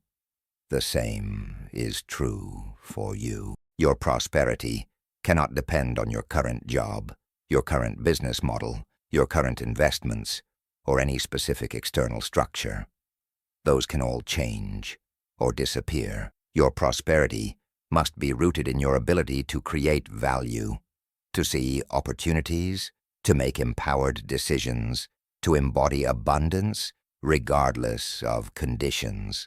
This is adaptability, and it's what makes prosperity permanent rather than circumstantial. Consider what happened to a woman named Grace during the 2008 financial crisis.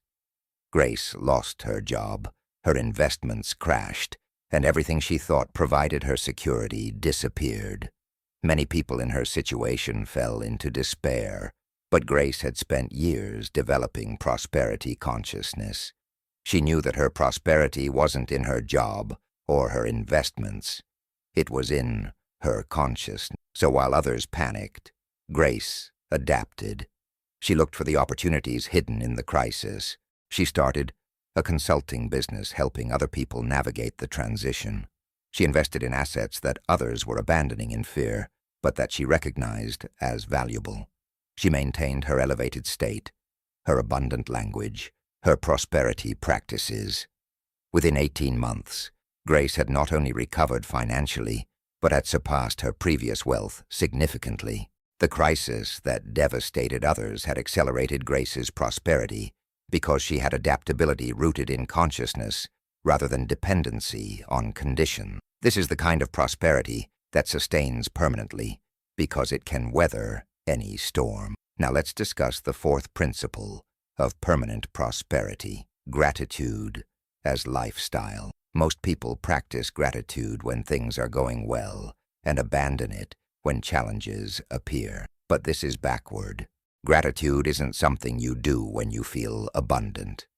Gratitude is what creates the feeling of abundance that manifests more to be grateful for. When you make gratitude your default state, independent of circumstances, you create a frequency that constantly attracts more blessings. But this isn't surface-level gratitude, the polite, thank you kind. This is deep, cellular gratitude that permeates your being. This is waking up grateful for breath, for consciousness, for another day of opportunity. This is seeing challenges as gifts that strengthen you. This is recognizing that everything in your life, even difficulties, is conspiring for your highest good. When gratitude becomes your lifestyle rather than your practice, you become a magnet for abundance, because gratitude is the highest frequency of receiving. Let me tell you about a woman named Sarah who transformed her entire life by making gratitude her non-negotiable daily reality. Sarah had everything on paper, but felt empty inside. She was successful but unfulfilled, wealthy but disconnected. Then Sarah began a radical gratitude practice. Every morning before anything else, she would spend 30 minutes in deep gratitude, not listing things she was grateful for, but actually generating and dwelling in the feeling of profound appreciation. She would feel grateful for her body, for her mind, for her relationships, for her challenges, for her breath, for existence itself. At first, this felt forced, but Sarah committed to it daily. After 3 months, something shifted. The gratitude became real, became automatic, became her natural state. Sarah found herself feeling grateful throughout the day without trying. She felt grateful in traffic. She felt grateful during difficult conversations. She felt grateful when plans fell through. This constant state of gratitude transformed everything. Sarah's relationships deepened because people felt her appreciation. Her work became more fulfilling because she appreciated the privilege of meaningful contribution. Her prosperity expanded exponentially because gratitude is the ultimate magnet for more blessings. But most importantly, Sarah felt wealthy regardless of her bank account, because gratitude itself is wealth. She had learned that the richest person isn't the one with the most, but the one who appreciates the most. This brings us to the fifth principle of permanent prosperity: service as foundation. The most sustainable prosperity is always built on genuine service. When your wealth comes from creating real value for others, from solving meaningful problems, from elevating other people's lives, that wealth has a solid foundation that can't be easily shaken. But when your wealth comes from extraction, exploitation, or manipulation, it's built on sand. It might accumulate quickly, but it won't last because it violates universal principles. Kings who built their kingdoms on genuine service to their people created dynasties. Kings who built their power on oppression created resentment that eventually toppled them. The same is true for personal prosperity. When you make service the foundation of your wealth creation, you align with the natural flow of the universe. The universe wants to bless those who bless others. The quantum field responds powerfully to the frequency of contribution. When your prosperity serves not just yourself, but others, you create a positive feedback loop that sustains itself indefinitely.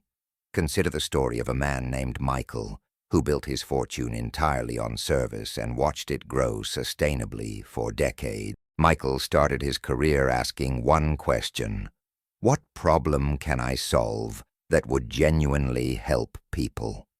This question led him to create products and services that made real differences in people's lives.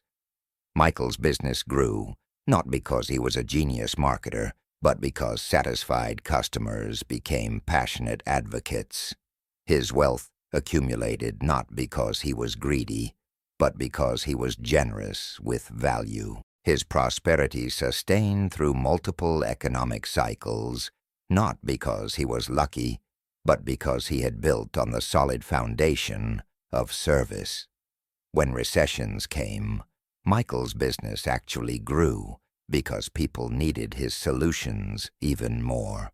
When competitors appeared, Michael's loyal customers stayed with him because they felt his genuine care. By the time Michael retired, he had built a fortune and a legacy, all rooted in the simple principle of serving others excellently. Michael had proven that the most sustainable prosperity comes from making other people's lives better. Now let's talk about the sixth principle of permanent prosperity: presence over future tripping. This might seem paradoxical after all we've discussed about visualization and living from your future self, but there's a crucial distinction. Visualization and future self decision-making are practices you do from a state of presence. You're present right now, and from that presence, you consciously imagine and embody your desired reality. But future tripping is living in constant anxiety about what might happen, always focused on what's next instead of what is, never satisfied with now because you're always chasing later. This creates a frequency of lack because you're essentially telling the universe, I don't have enough now. And the universe, always responsive to your frequency, continues to create experiences where you don't have enough now. Permanent prosperity requires living fully in the present moment while holding your vision. It requires being grateful for what is while being excited about what's becoming. It requires enjoying the journey rather than only valuing the destination. Let me share what happened to a woman named Jennifer who broke through to permanent prosperity when she learned to be present. Jennifer had been chasing prosperity for years, always focused on the next goal, the next milestone, the next achievement. She would reach a goal and immediately set a bigger one without celebrating or appreciating what she had accomplished. This constant future focus created chronic dissatisfaction and anxiety. Jennifer was prosperous by any objective measure, but she never felt prosperous because she was never present to enjoy it. Then Jennifer attended a meditation retreat where she learned about presence. She realized she had been living entirely in the future, never in now. So Jennifer began practicing presence. She started actually tasting her food instead of eating while thinking about work. She started really listening in conversations instead of planning her next sentence. She started appreciating what she had built instead of only focusing on what was next. This shift to presence changed everything. Jennifer's anxiety disappeared. Her joy increased. Her relationships deepened. And paradoxically, her prosperity accelerated. By being fully present, Jennifer was finally receiving the abundance that had always been there, but that she had been too future-focused to notice. She had learned that permanent prosperity requires being fully present to prosperity, not constantly chasing more. This leads us to the seventh principle of permanent prosperity: self-trust as anchor. Many people experience temporary prosperity, but then lose it because they don't trust themselves to maintain it. Deep down, they believe their success was luck, was temporary, was a fluke. This lack of self-trust creates unconscious sabotage.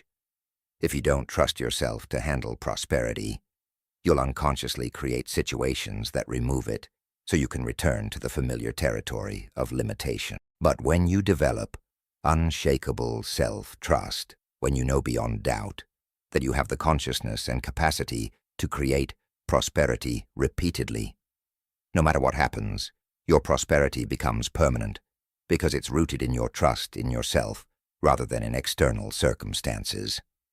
Self-trust comes from proving to yourself repeatedly that you can create results. It comes from successfully navigating challenges. It comes from keeping commitments to yourself. It comes from observing your own growth and honoring your own capacity. Let me tell you about a man named Christopher who built unshakable self-trust, and through it, permanent prosperity. Christopher had experienced multiple business failures, and each one had damaged his confidence. He started doubting his ability to succeed. This doubt created a self-fulfilling prophecy of continued failure. Then Christopher worked with a mentor who helped him understand that his lack of self-trust was his primary obstacle. So Christopher began a practice of building self-trust deliberately. He started making small commitments to himself and keeping them religiously. He committed to exercise daily and did it. He committed to meditate daily and did it. He committed to reach out to one new contact daily and did it.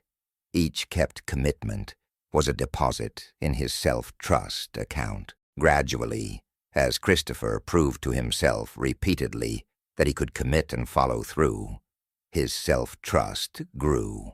He started trusting himself with bigger decisions. He started trusting his intuition. He started trusting his capacity to create prosperity. And as his self-trust solidified, his prosperity became permanent. Christopher knew that even if he lost everything, he could recreate it because he trusted himself completely. This self-trust was the anchor that made his prosperity unshakable. Now let's discuss the eighth principle of permanent prosperity: identity over results. Most people's sense of prosperity is entirely dependent on external results. When the numbers look good, they feel prosperous. When the numbers look bad, they feel poor. This makes their prosperity experience incredibly unstable because results fluctuate. But when you anchor your prosperity in identity rather than results, you remain unshakable.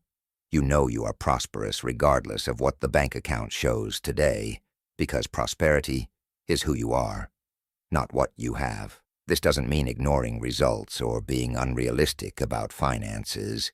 It means not letting results determine your identity. When you have a bad month financially but maintain your prosperity identity, you don't spiral into scarcity consciousness. You remain elevated, make decisions from abundance, maintain your practices, and trust that results will reflect your identity over time. This ability to maintain your prosperity identity, regardless of temporary results, is what makes prosperity permanent. Consider what happened to a woman named Victoria during a year when her business revenue dropped by 40%. Previously, this would have devastated Victoria and sent her into scarcity panic. But Victoria had spent years anchoring her prosperity in identity rather than results. So when the revenue dropped, Victoria didn't change her identity. She asked herself, what would someone who is prosperous do in this situation? The answer was clear. Stay calm, look for opportunities, make strategic adjustments, maintain elevated consciousness. Victoria didn't slash prices out of desperation. She didn't make fear-based decisions. She didn't start speaking scarcity language. She maintained her prosperity identity and made decisions from that identity. Within 6 months, her revenue had not only recovered, but exceeded her previous peak. Victoria had proven to herself that her prosperity wasn't dependent on any particular result.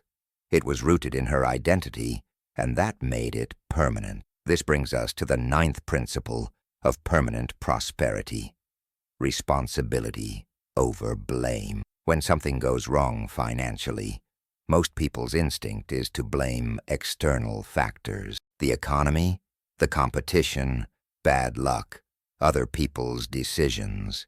This blame might feel justified, but it's the consciousness of victimhood, and victimhood is incompatible with permanent prosperity. When you blame external factors for your challenges, you're essentially declaring yourself powerless to change them. But when you take full responsibility, not for causing every negative circumstance, but for how you respond to every circumstance, you reclaim your power. Responsibility is empowering because it means you always have agency.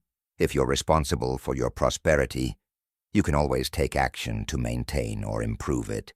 But if external factors are responsible, you're at their mercy. Kings took responsibility for their kingdom. Even when problems weren't their fault, they took responsibility for the solutions.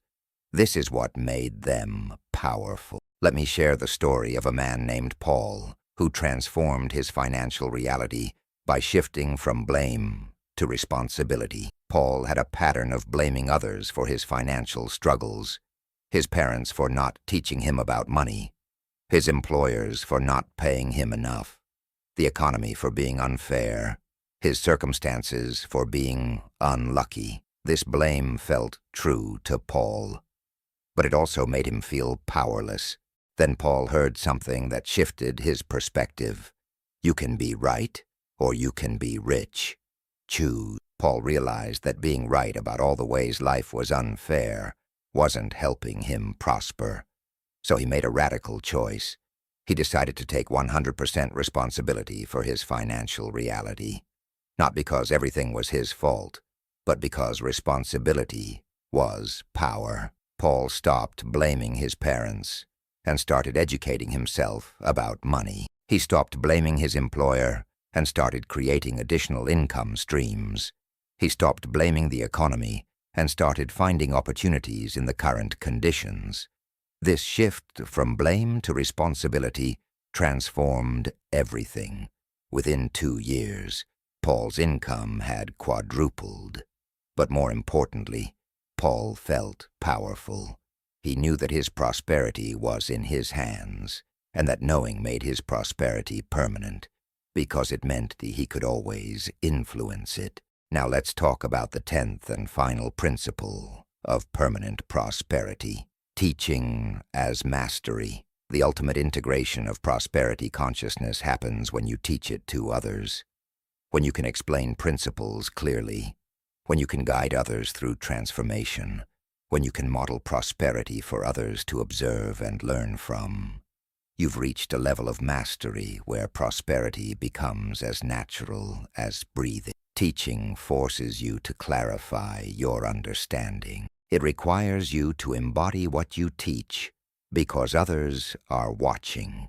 It creates accountability that strengthens your commitment, and it activates the law of circulation at the highest level because you're giving away the most valuable thing you have, consciousness. When you teach prosperity, you don't lose it by giving it away. You deepen it, strengthen it, and multiply it. This is why the greatest kings had students, successors, heirs to whom they passed their wisdom. Teaching wasn't just about legacy. It was about mastery. Let me tell you about a woman named Margaret who discovered that teaching prosperity consciousness was the key to making her own prosperity permanent. Margaret had spent years developing her prosperity consciousness and had achieved significant financial success, but she noticed that sometimes she would slip back into old patterns, and when she did, her prosperity would waver. Then Margaret started mentoring young entrepreneurs, teaching them the principles she had learned. Something remarkable happened. In order to teach these principles effectively, Margaret had to embody them consistently. She couldn't tell someone to visualize daily if she wasn't doing it herself. She couldn't teach decision-making from elevated states if she was making fear-based choices. Teaching created accountability that strengthened Margaret's practice. But more than that, every time Margaret taught these principles, they became more deeply integrated in her own consciousness. She would hear herself explaining a concept and have new insights about it. She would watch her students transform and be reminded of these principles' power. Teaching prosperity became the practice that made Margaret's prosperity unshakable. She had discovered that the best way to learn something is to teach it, and the best way to master prosperity consciousness is to help others develop it. As we come to the close of this final chapter and this journey together, I want you to understand something profound. You are not the same person who began reading this book. You have been exposed to principles that, if practiced, will transform your reality permanently. You have learned that prosperity isn't something you chase, but something you become. You have discovered that consciousness creates reality, that frequency determines experience, that identity precedes having. You have been given practices that, if maintained, will sustain your prosperity forever. But knowing these things isn't enough. Understanding these principles intellectually won't change your life. Only embodying them, practicing them, integrating them into your identity will create the permanent transformation you desire. The eternal kingdom isn't a place you arrive at. It's a consciousness you maintain. It's a frequency you embody. It's an identity you claim and live from every single day. The question now is, will you? Will you commit to these practices not as temporary tools but as permanent lifestyle? Will you visualize daily, generate elevated emotions consistently, make decisions from your future self, speak the language of prosperity, embody abundance in all you do? Will you maintain these practices when results are flowing and when they seem delayed? Will you anchor your prosperity in identity rather than circumstances? Will you take responsibility, cultivate gratitude, serve others genuinely, and teach what you learn? These aren't casual questions. They're the questions that will determine whether you experience temporary manifestation or permanent transformation. Because here's the truth. These principles work. They're not theory. They're laws as reliable as gravity. When you apply them consistently, prosperity is inevitable. But only if you apply them consistently, only if you make them who you are, rather than what you do temporarily. I want to share with you one final story, the story of a man named Alexander, who took everything in this book and committed to it completely. Alexander read these principles, understood them deeply, and made a sacred commitment to himself. He would live as royalty for the rest of his life, not arrogantly but consciously, not pretending but embodying. Alexander created a morning practice where he put on his royal mantle, claimed his throne, visualized from his crown of abundance, wielded his scepter of power through decisive choice. He created an evening practice where he reflected on his day, expressed gratitude, visualized his eternal kingdom. He made every decision from his future self. He spoke only language of prosperity. He surrounded himself with elevated consciousness. He served others genuinely. He taught what he learned. Alexander did this daily for years without exception, and his life transformed in ways that seem miraculous to those who don't understand these principles. His prosperity grew exponentially and sustainably. His relationships deepened. His health improved. His impact expanded. His joy became constant. But Alexander knew it wasn't luck or magic. It was consciousness. It was the natural result of maintaining prosperity consciousness as a permanent state of being. Alexander had claimed his eternal kingdom, and he ruled it with wisdom, power, and grace. This can be your story, too. Not someday. Starting now. Tonight, as you prepare for sleep, you stand at a threshold. Behind you is the person you've been, with all their limitations, struggles, and scarcity consciousness. Before you is the person you're becoming, the royal version of yourself who naturally creates and sustains prosperity. The choice is yours. You can return to old patterns, or you can step forward into your new identity. You can treat this as interesting information, or you can use it as a blueprint for transformation. You can practice these principles occasionally when you remember, or you can commit to them as your way of life. The eternal kingdom is yours if you claim it. The crown is waiting if you're willing to wear it. The throne is ready if you're ready to sit on it. But claiming, wearing, and sitting aren't one-time events. They're continuous choices that you make every single day. As you drift into sleep tonight, feel yourself entering your eternal kingdom. This isn't a place you have to travel to. It's a consciousness you step into. This is the realm where prosperity is permanent, because consciousness is elevated consistently. Feel yourself wearing your royal mantle, the identity of prosperity that you'll never take off again. Feel your crown upon your head, the reminder that you rule your reality through visualization and elevated emotion. Feel your scepter in your hand, the power of decisive choice that creates your future. Feel your throne beneath you, the foundation of permanent consciousness that circumstances cannot shake. This is your eternal kingdom, not because you've achieved certain results, not because you've accumulated certain amounts, but because you've become someone for whom prosperity is natural, permanent, inevitable. You are no longer subject to the fluctuations of circumstances. You are sovereign over your consciousness, and through that sovereignty, you create prosperity that sustains forever. Sleep deeply tonight, knowing that you are royal, not because of title or birth, but because of conscience. You have received the keys to the eternal kingdom. You know the principles that create permanent prosperity. You have been given practices that, if maintained, will transform your entire life and create legacy for generations. The only question remaining is, will you live as royalty, or will you return to being a subject? The choice is yours, and it's a choice you'll make every single day. Choose royalty. Choose consciousness. Choose permanent prosperity. Your eternal kingdom awaits.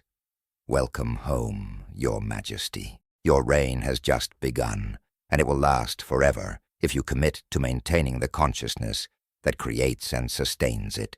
The crown is yours. The throne is yours. The prosperity is yours, now and forever. Claim it, embody it, live it, and watch as your entire reality transforms to reflect the royal consciousness you've been awakened to. This is not the end. This is your beginning. Rise tomorrow as the sovereign you truly are, and rule your eternal kingdom with wisdom, power, and everlasting prosperity.